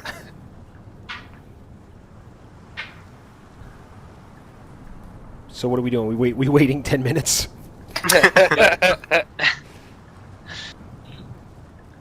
I guess. All right. So yeah, you basically, everybody's sitting there waiting 10 minutes.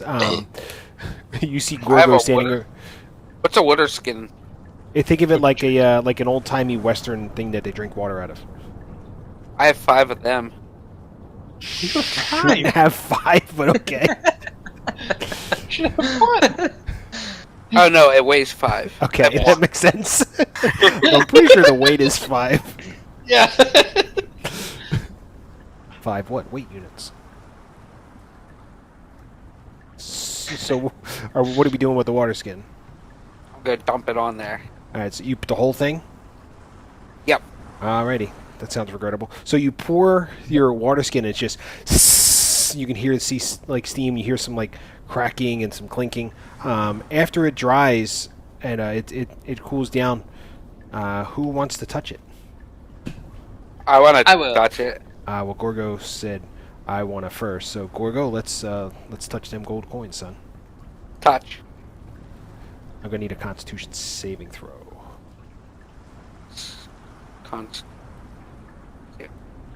So yeah, you kind of touch it. It doesn't. It feels warm, but doesn't feel hot. So you kind of place your hand on it and kind of push on it, and it feels it still feels warm, but doesn't feel hot at all. But you've come to the conclusion that all the coins don't kind of shift individually. It's melted together. Yeah, they seem to have solidified into. I try to pick it up to see how heavy it is. Yeah, you can try and pick up, like, kind of pick it up. Is that a strength check? No, you're big enough. You're able to. Oh, how much does it weigh? I don't know. I'm getting a percentile die.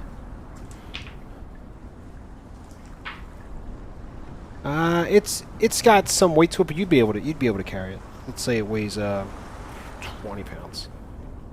It's a heavy. 20 sounds too much. 15. Should I put it in my bag, guys?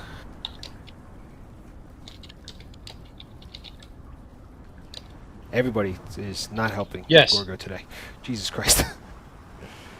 So you have a 15-pound chunk of coin.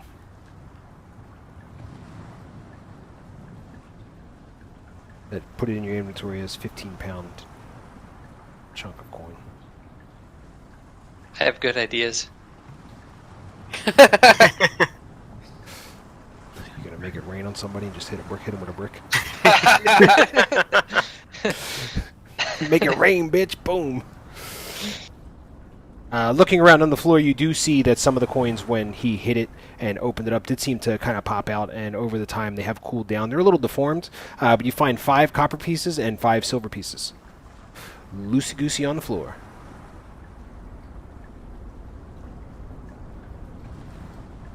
Droop picks them all up while we're busy waiting for the other coins. Perfect. Is the big thing I grabbed, is it a mixture of coins? Can I It is. tell, It's a or mixture is of it coins. Yeah, you can see Okay. like some copper, some silver, some electrum, and some gold pieces. Okay. And So if amalgam. it was all copper, then I wouldn't want to carry it. What did Drew pick up? 5 copper, 5 silver. Where to next, Manfred? There's nothing else besides the lockbox, right? You said Just some papers rusty, that were dusty sitting papers. Yep. Copies. Lean on Macduff. We should go back to that big cavern and decide from there. Party leader. That's you, Thorn. Yeah, let's go. Is that where we're going back to? Yeah. Yes. Beely boop, beely boop, beely boop, beely boop, beely boop.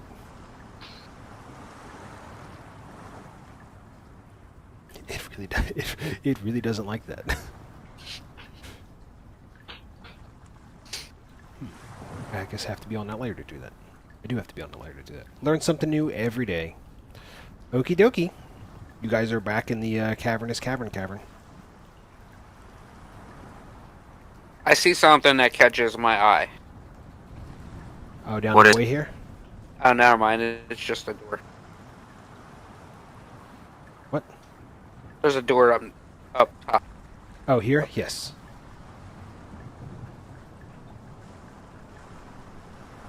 Bear has de-seed and reseed. Yeah. Reese's Pieces. Working on. Yes. So, yeah, basically from this area down here, you can't see what it is, but you can see that there seems to be a glow coming from all the way at the other end of that hallway. Weed. May or may not be weed.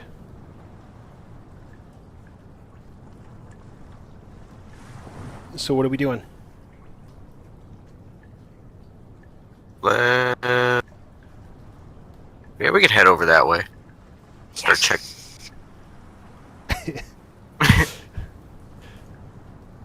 Let's see if I can move you without... I cannot. So let's get you as close as I can. Then I will correct it by moving you individually. Who is leading the charge? I guess I am. Yep. Party leader leads the way. Fearless leader Thorin. Me. Fearless leader Gorgo. Bear and Droop. Gorgo, you added those 4 points, right? Yeah. Fearless leader Corvair. So, let's get to the right room number here. Alrighty. So, basically as you get into the kind of the edge here, you can see that there's just like a bunch of, it looks like almost carpet that's covering large sections of the floor here. It appears to be a fungus of some kind. There is a bit of a glow that kind of comes off a little bit, but you're not quite sure what's causing the light source. The growth of the little fungus includes these little kind of puffballs, like these little puffballs that are about a foot across, and this weird kind of shelf fungus that's growing on the stalagmites. So basically, it's like these little kind of craggy rocks. There's some large stalks and some caps that are about like a good 5 feet tall, and some of the puffballs glow. That's where the glowing comes from. It's like this green, like phosphorescence. Can I do a nature check? You can do a nature check. Yeah, can I do a nature arcana? Like, is that something? Well, I've nature read about? arcana are two different things, and not one is one or the other. I guess I'll do nature. Of course it is. What are we doing nature checks for, since we just called out nature checks? I want to do nature checks on that to see if I know what it is. So yeah, you kind of look it over and stuff, and you recognize that it's some sort of fungus, but you don't think you should touch it. I was Good. doing a Good to know. I don't know if it's nature or history. I guess just trying to see if I've read about like a glowing fungus or glowing anything like that. That would be a nature check. I rolled a 7. Yes, so you don't know shit. Copy. You know that there are different types of funguses that glow, but you are not sure Claude Giroux is super high. You are not sure if it's the like tasty yum yum kind or the icky hurty stomach. It tastes like burning kind. I'm good. Don't touch it. Got it. It's not weed. It's not weed.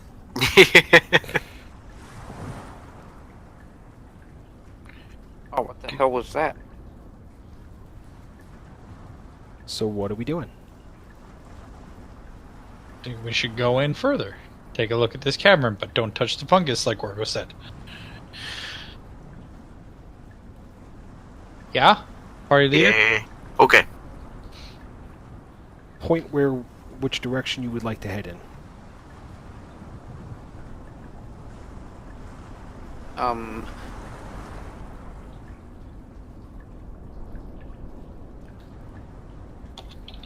Anybody. Right. Right? You want to go like over there? Right, It's all right. There's no way to go besides right if you're going into the cavern. Is this what they're mining for? I don't know. Is it what they're mining for? Can I do an investigation on? You can you can make a history check to see if you remember anything about the cave, but it's going to be a pretty high DC since you didn't know the cave existed or the location of the cave prior. You can still make a history. That. Because there's no this isn't formed over here. Like it doesn't have like the caved out, the carved out hallways. No. Okay. Never mind. 10-4. Can I make a history check? You can make a history check. I know how much you love history checks. I do, but not great. You cannot think of any cave in this area that would have been mining for fungus. Copies. Still don't know where we're going. This way. I don't think Thorn remembers how to use his ruler. No. Alright, so on the top left you see the cursor, the little paintbrush, the magnifying glass, and the circle? Yeah. The circle is your ruler tool, so if you click on that and click and drag, it'll show me exactly where you want to go. Just make sure you click and hold it so I can move your token.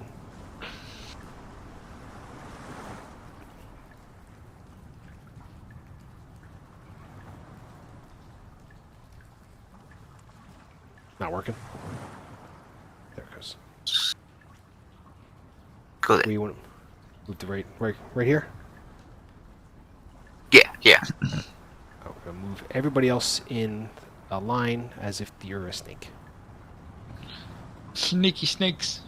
Except Corvair, because he doesn't want to go. There he goes. Yeah, as you get into the room, you can kind of see that there's a bunch of, just a shit ton of fungus all over the place.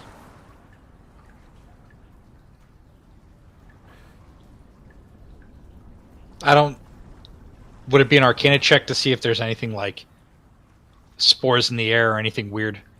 You're looking... Arcana is for magic. Okay, so would it be medicine? You would be making a nature check. What you want to tell me is you want to say, like, hey, do I notice any... Because that could be a perception check. It could be... Okay. You're trying to see the stuff in the air. Yeah. So I need you to make a perception check. You do... As you're kind of staring, you're kind of looking around, you don't see any, like, puffs of any kind of gas or any spores or anything kind of floating around in there. Okay.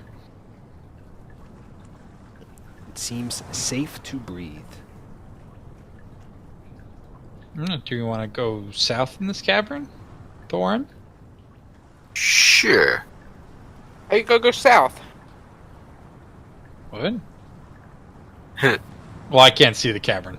Yeah, it's just oval. Oh, it ends? Yeah. All I can see is that's the line of my light. Oh, okay.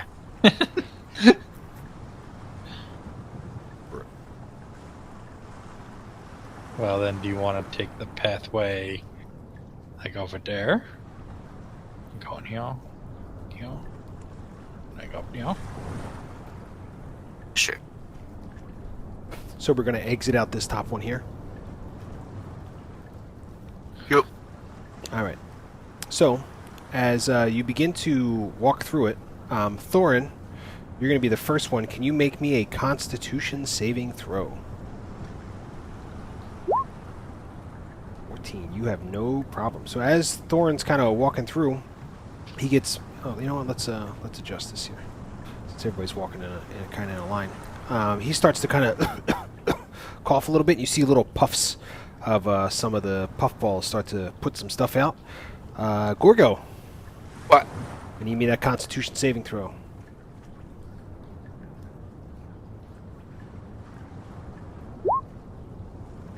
Gorgo, you are going to take 7 points of poison damage, and you are now poisoned for the next 10 minutes.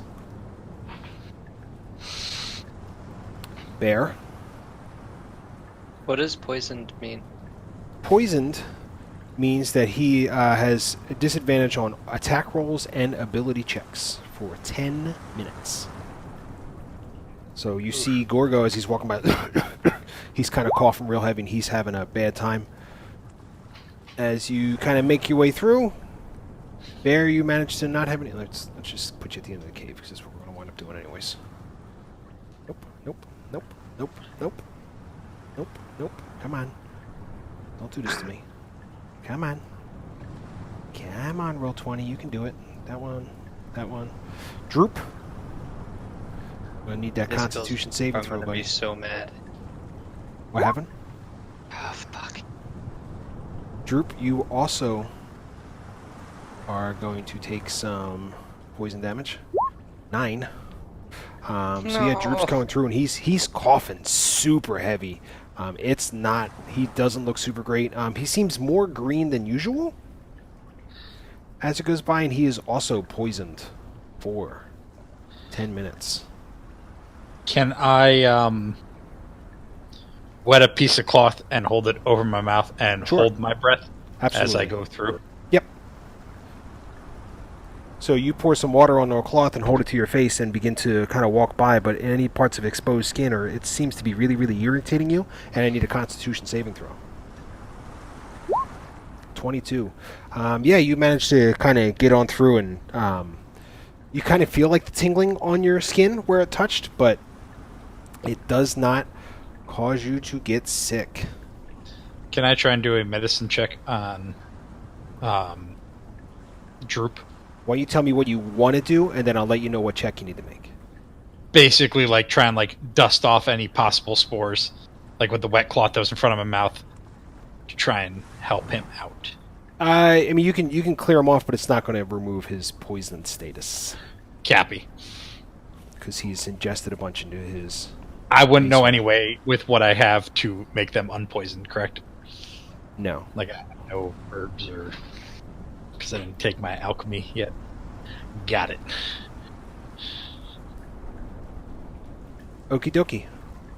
So, let's move you into a little bit of a better area here and get the next part of my book reading thing done. So, as you guys are basically right where you're standing now, there seems to be some structural damage to this area here, but the mine is basically looks like it's glittering all across the ceiling. There are large, basically the ceiling of the cavern. Any type of light that kind of comes in is just glinting back. It's sent back to create the impression of almost like a starry night. And on the ground are dozens of skeletons that have been crushed under some falling debris, and they scatter all across the floor. The cave is large enough that it turns into kind of two freestanding areas which you can't see. So let's skip that. On to your right is a stone building that seems to be cut out. But most of the doorways, as opposed, are proportioned for human use, so they seem to be a little bit bigger than the dwarf-size doorways you're used to seeing. All of the furnishings and stuff, like any chairs and tables and any kind of benches, all seem to be mostly human size. But both the structures, the one structure you can see and the other one that you don't know about because I haven't told you about, they are pretty much just battered and blackened. And the double doors here you see are scorched and cracked. Will my healer's kit help me or Droop? No.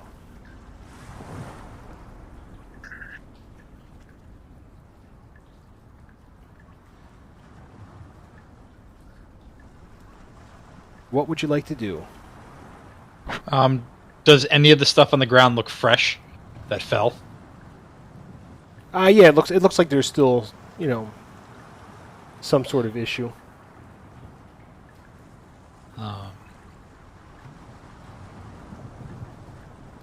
Do you guys want to check out those doors? Or you want to wait here for a little bit for them to feel better? Well, Gorgo, Droop, how are you guys feeling? Pretty good. Droop says terrible.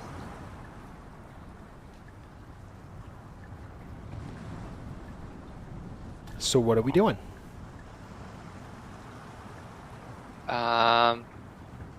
I'll cast Healing Word on Droop. Okay.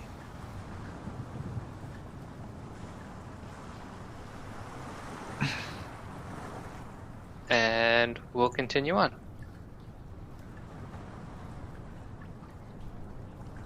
Is that it? Yeah. So Party leader, where do you want to go? We can head over. You cut out every time at the end. I think what happens is I think he starts out high and then his noise gate cuts him low. Yeah, we can head over to the doors. Same order right now. Yeah. Just close to the doors. Yeah. So, as you come in, you can now see the second part. It appears to be that there is a kind of a second level. It's not too much higher up, but you do see a set of stairs that kind of go up, and you can see the kind of outline of another building to the north.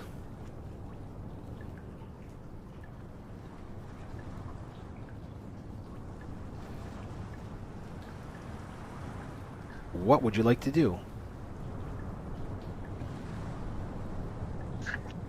Thorn, Gorgo, or Droop, you're at the doors. We can move.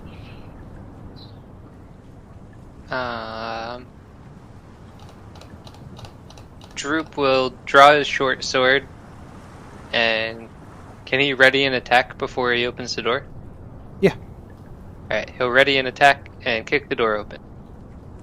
Hold on 1 second. Let me double check some things real quick.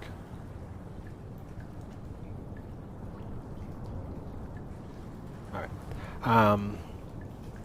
Corvair. Yeah. There is, while you're now that you're a little farther into the cave, you kind of sense this aura of something magic kind of in this cavern. Like the cavern or coming from the building? The cavern. Okay. Can I Arcana to see if I can figure out where it's coming from specifically? No. Like even a direction? No. Okay.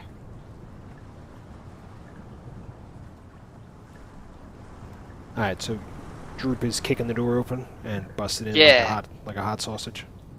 Yep. Alrighty, so we're kicking some doors down, motherfucker. Droop yells, "Police, search warrant." Kicks the door down. And on the inside of the room, just... I'll wait for it to load for the people at home. So, on the inside of the room, as you kick it open, just dust and ash and everything kind of goes...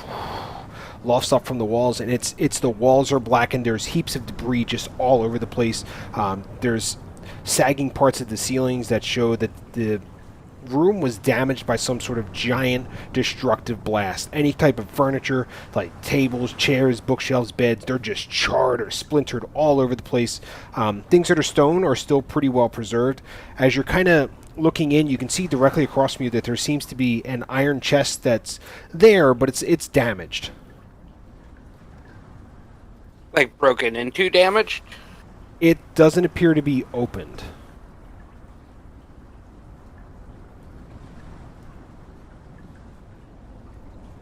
Maybe it's what we're after. So go approach the chest and open it. Okay. I'll say no. I think that's a bad idea. Move your token as you desire. Since we're Why going is into it? the room, because it's a small room and you can't go too far in there, so it shouldn't cause too much of a problem. All right. Why should I not go in there? Go and open it. Okie dokie. So, as you enter the room, you can hear a grave whisper say to you, "Your presence is offensive to me. Your life is forfeit.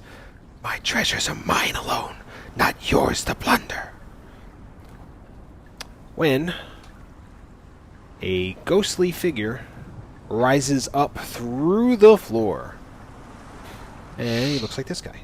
Oop, I'm sorry, I'm no longer on that thing. He looks like this bloke. Super crusty, super dusty, and he just kind of rises up. Doesn't attack you, but he's letting his presence be known. Hey, Corvair, I would come back and back off of his stuff. I'm gonna say I'm sorry. Didn't mean to intrude. Who are you? My name is Mormisk.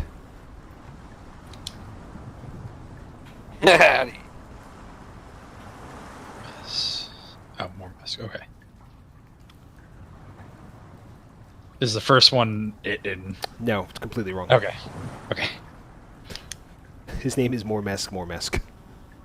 Well, I know if that's the Elven. This is the common. No, I fucked up and hit J instead of K with trying to type fast because I knew you were gonna be like M-O-M-O-M-O-M-O-M-I-S-K. I just do it. I spell it out phonetically, so it doesn't matter if I misspell. He basically is standing. Go ahead. Can I history check that name? Only if you ask properly. Do I know that name? I don't know. Make a history check. So you kind of start like running through your brain real quick if you can remember it, but you don't remember. You that name does not ring a bell to you.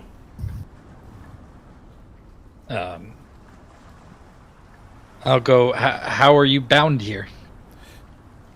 I was working here when the blast occurred. What blast was it? I see everything scorched. I never saw. I was at my studies when it blew up. But thankfully none of my treasures were damaged. Well, some were damaged, but not all. Were you a dwarf?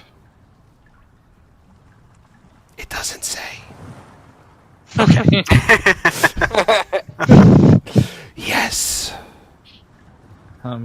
I go, so you were here when the forge was active? The forge. Forge of spells. Oh, yes, but it is guarded. Guarded by what? A spectator. A spectator or a specter? Spectator, and he kind of points in a direction north of the room, to the north to the other room. I go, is there any way I can bargain for your treasures? Even one? Persuasion?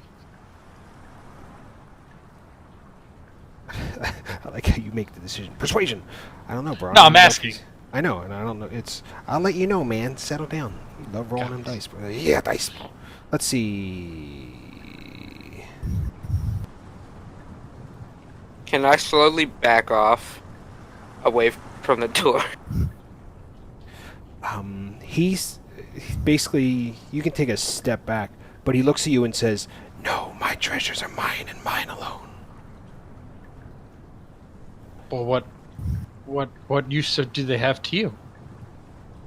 What use do they have to you? Well, I'm incorporeal. I might be able to use them. No, they're my destroy- treasures. To find my family's secret. Oh, what secret? I take out my pendant. Okay. I don't know if you'd notice it, or the sigil on it. He kind of looks it over and doesn't really seem all that interested in it. But he does point to a little thing on your finger. What about it? Well, he gets the sense that it is a magic item.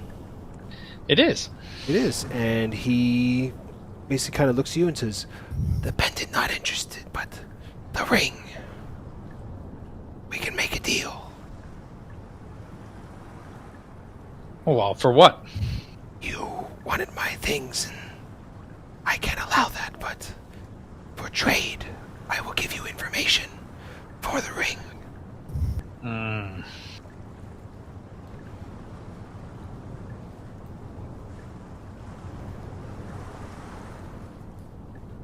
I don't think I could do that, because I don't know if the information... What could you possibly have that I need? I know this cave well. Better than you, I'm assuming. Probably. As long as most of it's intact, I could help you in a certain direction.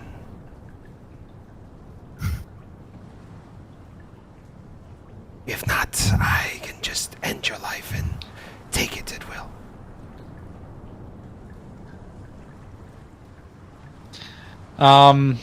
Is there any way for me to figure out how strong this spirit might be? What do you mean how strong it is? Like, it's like if... Like, do you have a feeling like... I don't know if Arcana, or if it's like oozing magical essence, like... I don't know. You don't necessarily get a sense of that, no. But he seems extra grumpy.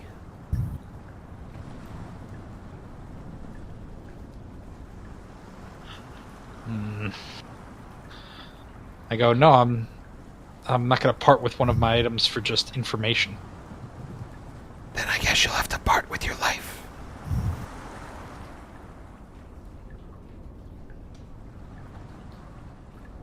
It's a simple request.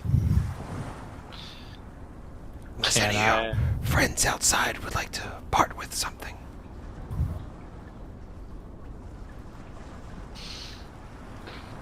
I don't think any of them are coming in here. Can I reach into my pocket? Take out the other random... Or the bag. Take out the other platinum ring. So what I'm going to try and do is basically bluff a light spell on the other platinum ring we took from the house where the red brands were. Okay. I'm basically going to cast light on it and basically try and, like, flat out fake him out, making him think that it's an enchanted item.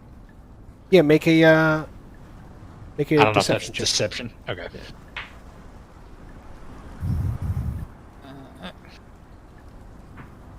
Yeah, you kind of, put your hand up and you reach into your pocket, and I go, how about this? you kind of, like, go through the little motions for the light spell, and you pull out the ring holding in your hand, and you open it, and it shines bright, and you see him kind of look a little bit. He goes, "Oh, what else does it do?" Well, you have to attune to it. I don't wear it. I have this one. It doesn't. What else does it do? It gives you clarity of vision. I have spectral vision. I can go wherever I may see. Ah, but this gives you more clarity. I cannot wear it. But having it near you might do you some good. How do you propose I move it? How do you move any of your treasure? I watch it. Well, I could put this in your treasure chest. And thus you've gained one more item. All in exchange for just information. You gain a wonderful enchanted ring, and we get information, and we go on our way. Bring it closer. You're not going to come at me, are you? You're coming closer to me, so... Well, you're not going to attack me with your spear. Now I'm going to take a step. And he kind of bends down and gets a slightly closer look at the ring. Can you make another deception check? Oh, big money, no whammies. Ow! Pass! So, as he's... I'm completely blocking the view on the other screen. As he gets closer, he kind of looks down and sees that it's glowing, but sees it's not glowing from the ring. That it appears the ring to be should be glowing. The ring is glowing, but it doesn't. Yeah. The magic doesn't appear to be coming from the ring. Ah, crap. It appears to have been placed on the ring. And he looks up at you, scowls his face, and says, "Parlor tricks." Uh-oh. You offer me parlor tricks. This is a pretty good one, you must say. I'm taking another step back. Alright, so take your step back to wherever you were going to be. I was actually physically supposed to do that. I guess, yeah, I didn't know how far. You can make 2, since you did say it earlier. That's 2, okay. No, yeah, you're right, that's 2. I'm good there. Alright, yeah, I need initiative rolls from everybody. Yay! Yay! My bluffs don't work always. Dun. I told you to walk away. I had information. Had stuff that might help me get what I need. He loves knowledge, bro. I do. He's got a raging clue. Hey, that's my what's it called? Look at Troop go. Not my ideals. Alrighty. Alright, kids. Let's put on some battle music, because this one should be fun.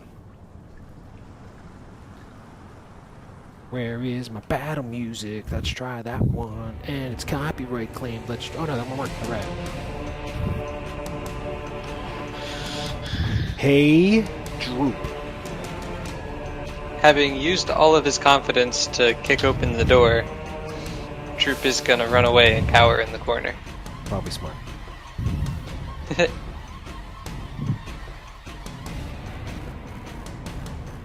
That's it for Drew. Yes, Alright, hey Bear. Hi. Hiya. Bear.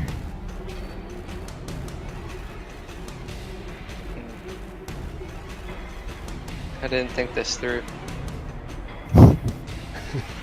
Welcome to Dungeons and Dragons.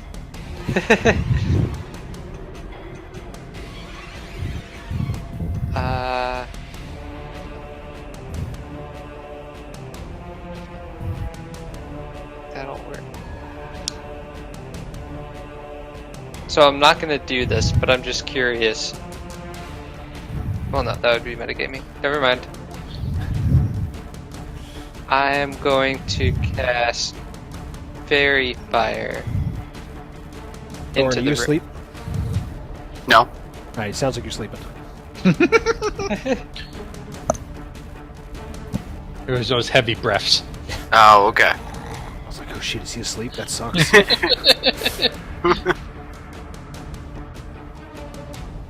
Uh-oh. Alright, so what are we doing? Fairy fire? Yep. Into the room centered on the shadowy dude. Alright, can I get a dex saving throw from Corvair and my friend here? What's your spell save DC? Oh, that's me. It's 14? 14. Alright, so yeah, he is glowing.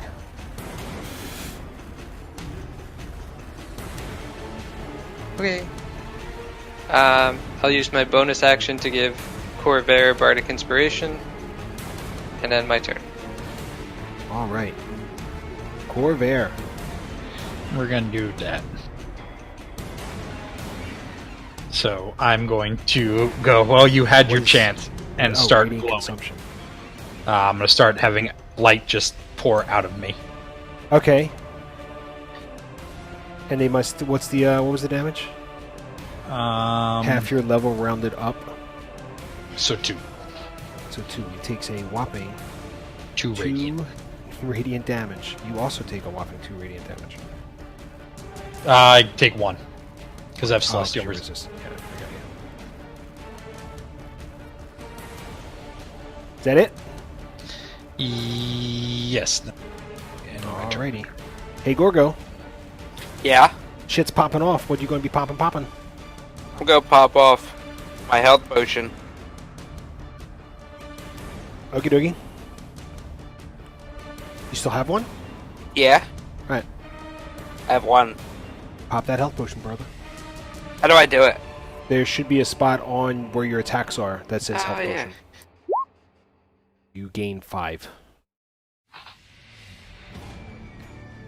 Do I have disadvantage on everything right now? You're poisoned, so yes.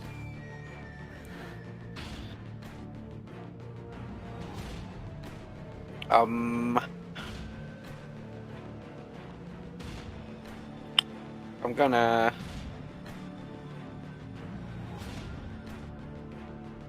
go behind this wall. Okie dokie. In my turn. Alright. It's our friend... this guy's turn. Are you ready?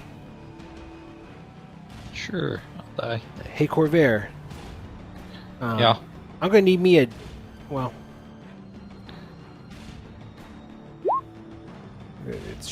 I think it has to hit first, right? Target must succeed on a DC saving throw or its hit point maximum. Yes, so it doesn't... it said it hit you with a 10. Nope. Nope. So yeah, you it basically, he reaches his hand out and tries to suck some life out of you and fails. Thorin. I go here. Thorin busts into the room like he's got a good something going on. And I'm gonna just slash. Try and slap. That's a 12 that does not hit. Oh. You swing and it just kind of like goes right through him. Alright, Emma. Droop. Droop is just gonna cower. Bear. Bear is gonna cast Eldritch Blast towards the dude. Okie dokie. Oh. 16. That'll hit. Oh yeah. Fairy Fire for the win. It's force damage. So, 43, 44, 45, 48. Alright. Yeah, you blast him for a 2 force damage. That's it. Congratulations. Alright. Corvair. I'm going to go 10, 15, 20, 25, 30. Okay, you have to deal with a life drain. And as you kind of go around, he reaches his hand back and tries to suck life out of you, but unfortunately, doesn't reach. And then I'm going to cast Chill Touch on him. Okie dokie. That is a 25. And the skeletal hand kind of leaps up and goes around his neck and squeezes, but it just kind of goes right through. Does it look like it didn't do anything to him? Does nothing. Copies. And then I'm going to end my turn. Alrighty. Damage to everybody. Hey, Gorgo. He takes 2. I take 1. Oh, for your, what's name damage? Yeah, Radiant. It's every turn? Or is I it an think action so. to use it every turn? Starting at level during- 3, you can use your send attack for life. Oh, I didn't say it. True. You can deal extra radiant damage to one target when you deal damage to it with an attack or spell. So technically, if I didn't deal damage with my... You did not deal damage, so... But we also take, I think, the... Starting at level 3, you can use your action to unleash divine energy within yourself, causing a searing light to radiate from you and pour out of your mouth and eyeballs and threaten to char you. Your transformation lasts for 1 minute or until you end it as a bonus action. During it, you shed bright light within 10 foot within an additional 10 feet. You and each creature within 10 feet take radiant damage equal to half your thing. In addition, once each of your turns. So okay, so he still takes it. So you take it, he takes it, and our friend. Didn't see. Our friend Thorin must also take 10 radiant damage. No, it should be 2. Or 2 radiant damage. He's within 10 feet. Yeah. And you also take 2 radiant damage? Did you mark it down? I take 1. Oh, okay. Alrighty. Is that it? Yes. Gorgo. Do I roll athletics to see if I could throw up and diarrhea at the same time? What the fuck? No, we'll just say you throw up and diarrhea at the same time. Okay. And my turn. Alright, since he can't reach the other guy, he's going to turn towards our friend Thorin and hit him with it. That is a 12. 12? Does 12 hit? No. Okay. So he basically reaches and just tries to get out of the thing for you, but it does not affect you. Thorin. Will attack. 21 hits.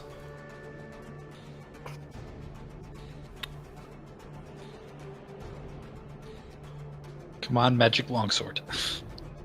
It's not magic, though, is it? Oh. I don't know. It's a talent. So you swipe through this thing, and you know you've made contact, but for the how well you connected, you don't think you've made as much contact as you think you should have. Gotcha. Okay. Okay. What else you got? My turn. Droop. Still cowering? Droop. He's gonna look up, see Bear looking still super intense towards the doors, assume the fighting's still going on, and resume cowering. Bear. Bear's gonna draw his rapier and charge into the fray. Okie dokie.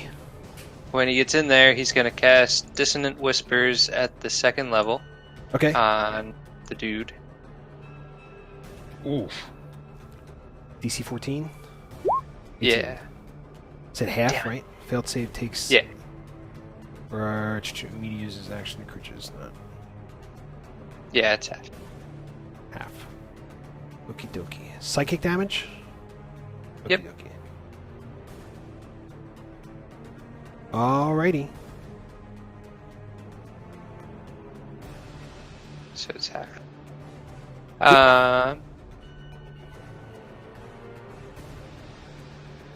And yeah, that's gonna be it.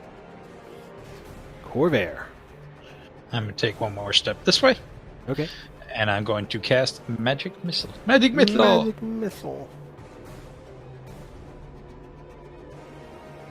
So it's 3. Yeah. 3 bolts. And then I'm going to add my 4 radiant damage to the first. So it's 9, 13, 16. So 4 radiant plus 12 magic.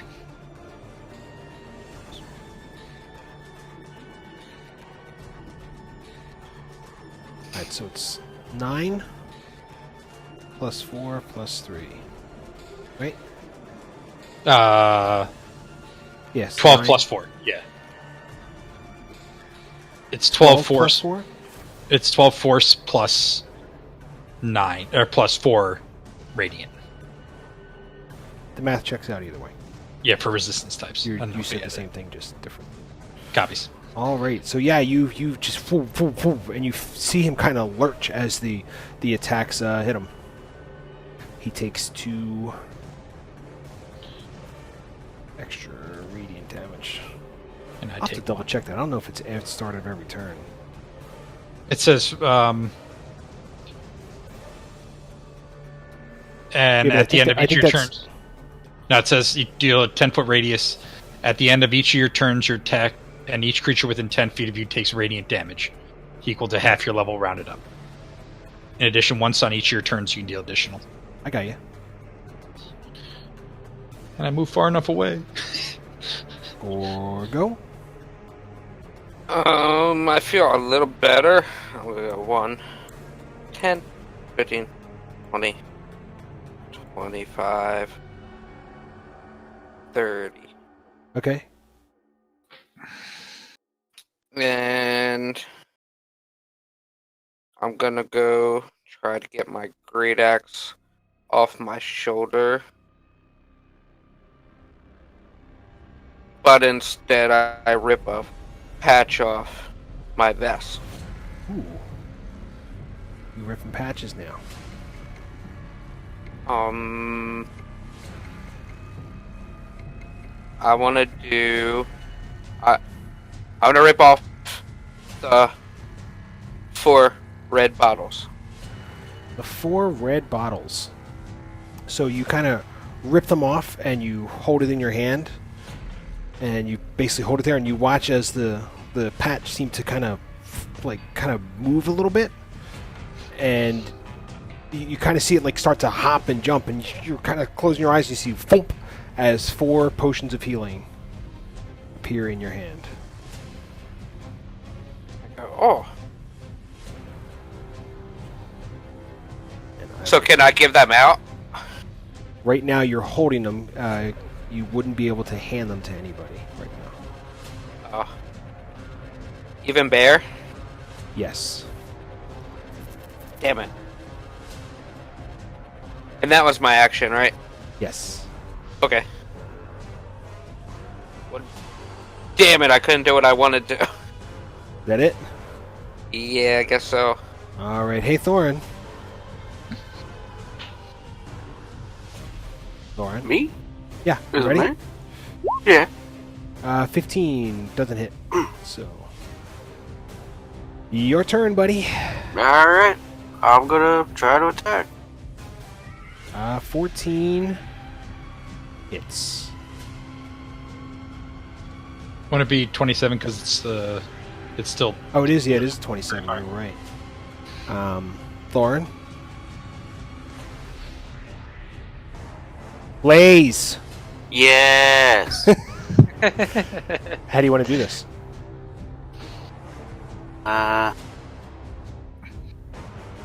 Smash him in the face. Alright, so you take your longsword and you smash him in the face, and you've made a bunch of extra contact as the green glow of the fairy fire flip, and extinguishes as he just kind of flumps into the ground in an ethereal gloop.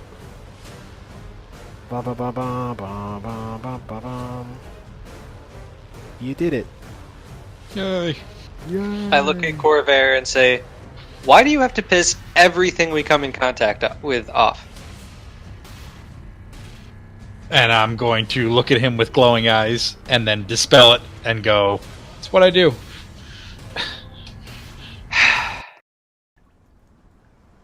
I go, "He was just trying to get stuff."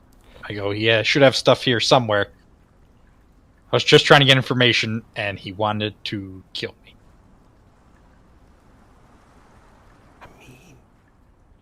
me." I mean... I'm just gonna shake my head and walk out the door to Do get I Drew. see the chest now? So yeah, you can kind of look over the scorched chest. It is unlocked.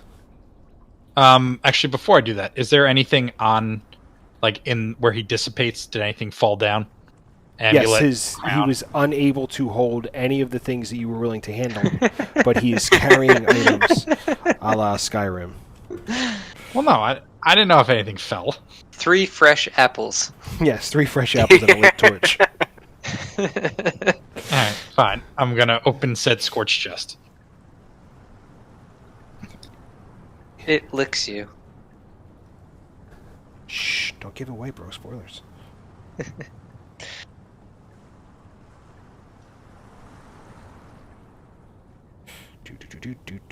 Do. Wooden pipe.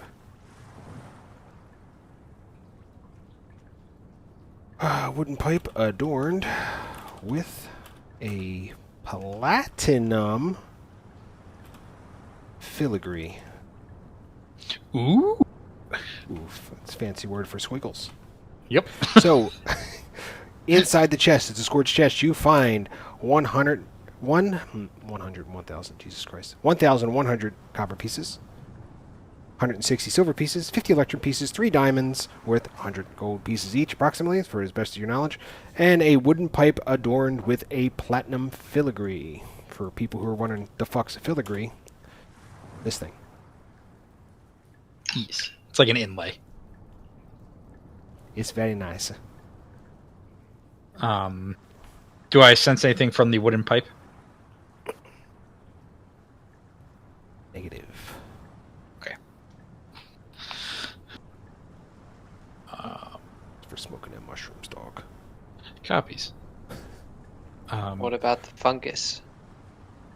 That's I what want mushrooms are. smoke the fungus. Gorgo, do you want to smoke the fungus with me? No. Oh.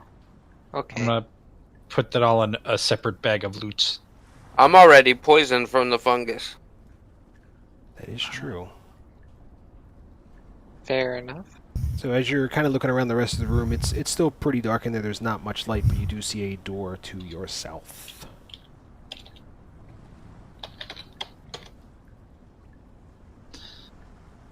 I am going to check the door for any traps or anything. You kind of give it a good old once-over, but you don't see anything. Okay, then As he's looking for traps, I'm going to cast Minor Illusion on the door and make a face appear right in front of him. Can you make a performance check? I sure can. Oh my. So, Bear behind you, which you don't see, you see Bear kind of. He kind of works his magic, and all of a sudden on the door is like a crudely drawn, like kindergartner's crayon style face. I just look back at Bear and just shake my head. Then I open the door. Good luck, fucker. So, you grab the door, you slide it open, and on the inside you see more shelves. There's still some papers and stuff, but there seems to be a few, like, tomes that are almost magically preserved. Can I approach said tomes? Oh, can you?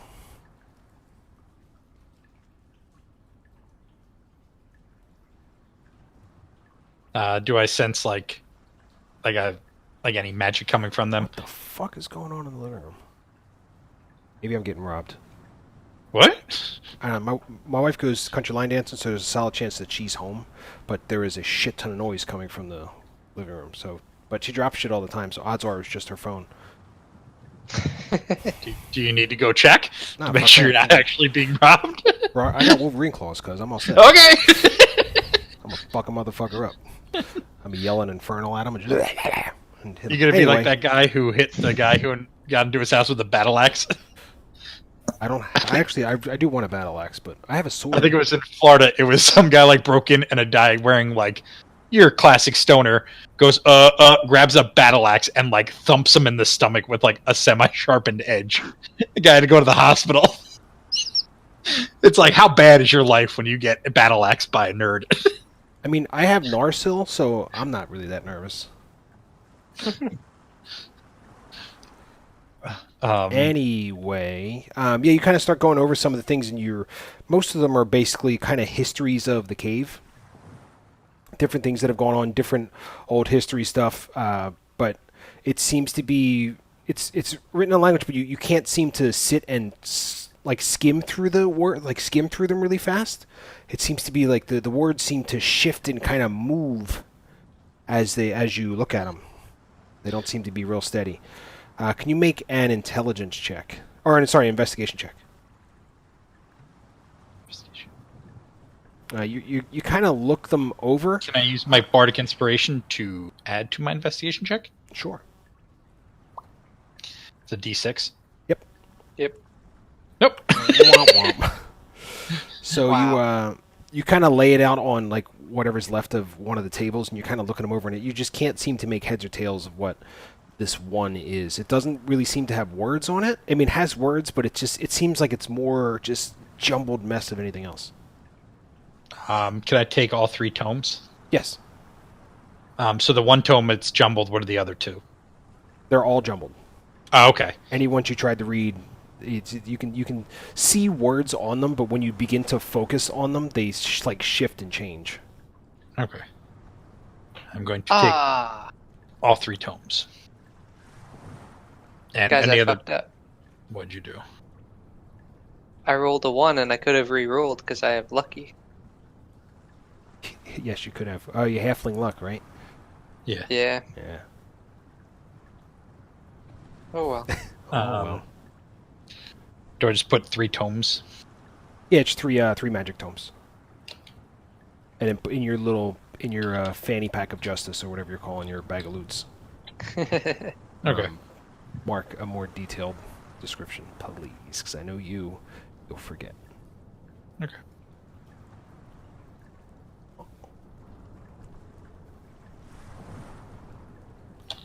So, what do you want to do? You want to keep pressing on, or you want to end it here? It's 10:36. We could probably end it here. All right. Since Is there anything you want to do before we end the session? Am I still poisoned? Yeah, 10 minutes has not elapsed. It's been 10 minutes. Not in game time. You could share things if you're going to share things.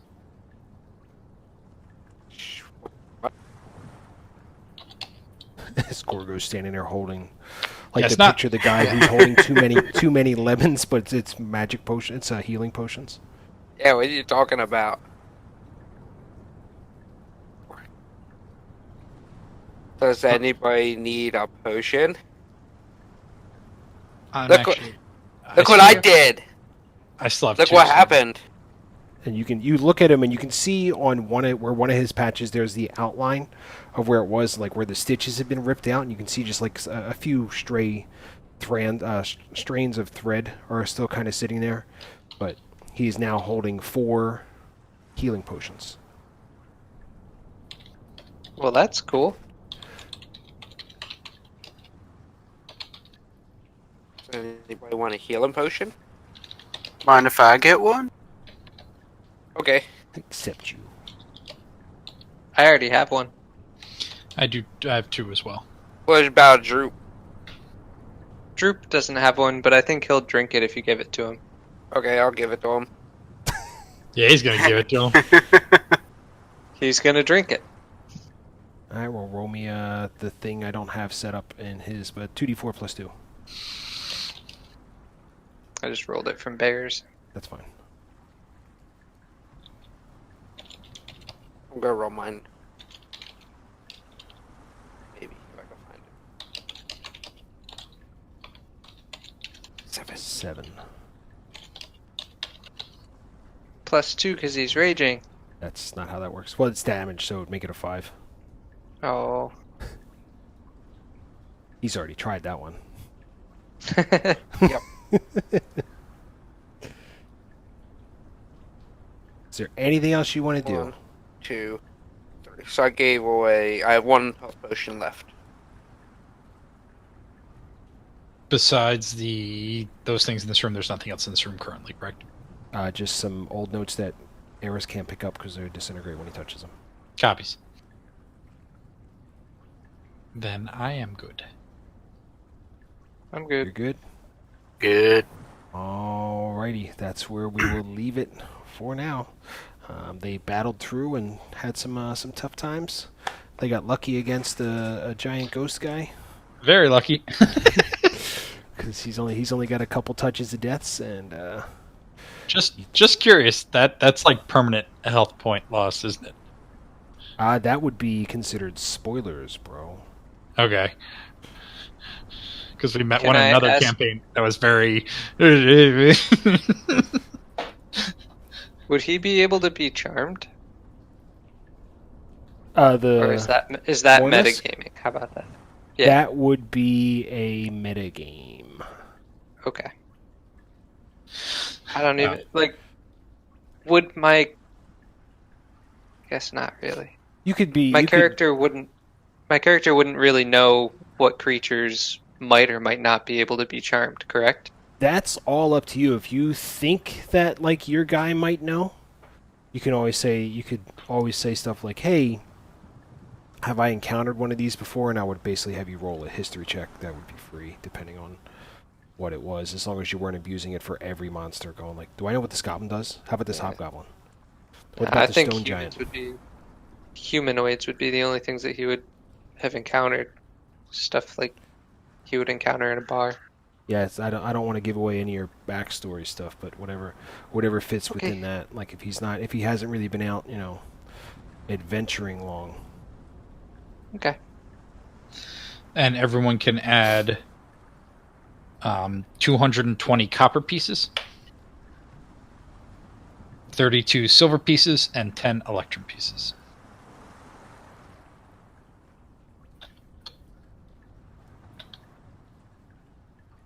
And my axe. Droop as well? Yes. Okay.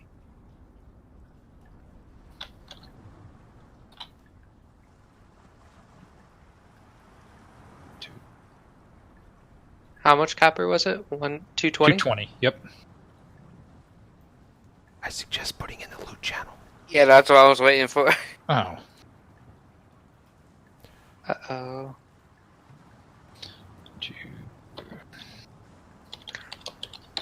How do I know how much weight I can carry?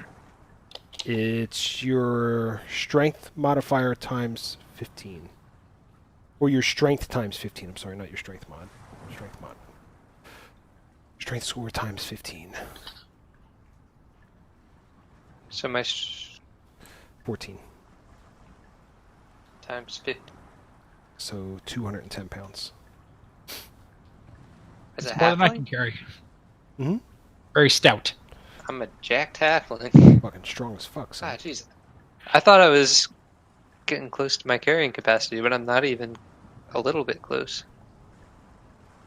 Well, you're not wearing like any heavy armor or carrying anything real heavy. That's true. Yeah, because like armor's like 20-something pounds usually. Yeah, like So 9 Thorn. times 15. Thorn's just walking around, just swinging he's got everything on his back, like it ain't nothing but a thing. Now, Droop, on the other hand, I was just calculating that. should be. I think his he's score pretty good. His score is 8, right? So Yeah. that's 120 pounds. Yeah, he's got a long ways to go. Yeah, he'll be alright. What's the worst that'll happen? So is that it? Yep. Yep. Alright, we're not going to take any rest or anything to save time for the beginning of next session. Do you guys? Neither of my guys need one. Well, Unless it's a long rest. But Yeah, I don't think we're gonna do a long rest. Because that's how we get killed. yep. Are we going to hang out here for at least 10 minutes so the other guys don't feel so yucky?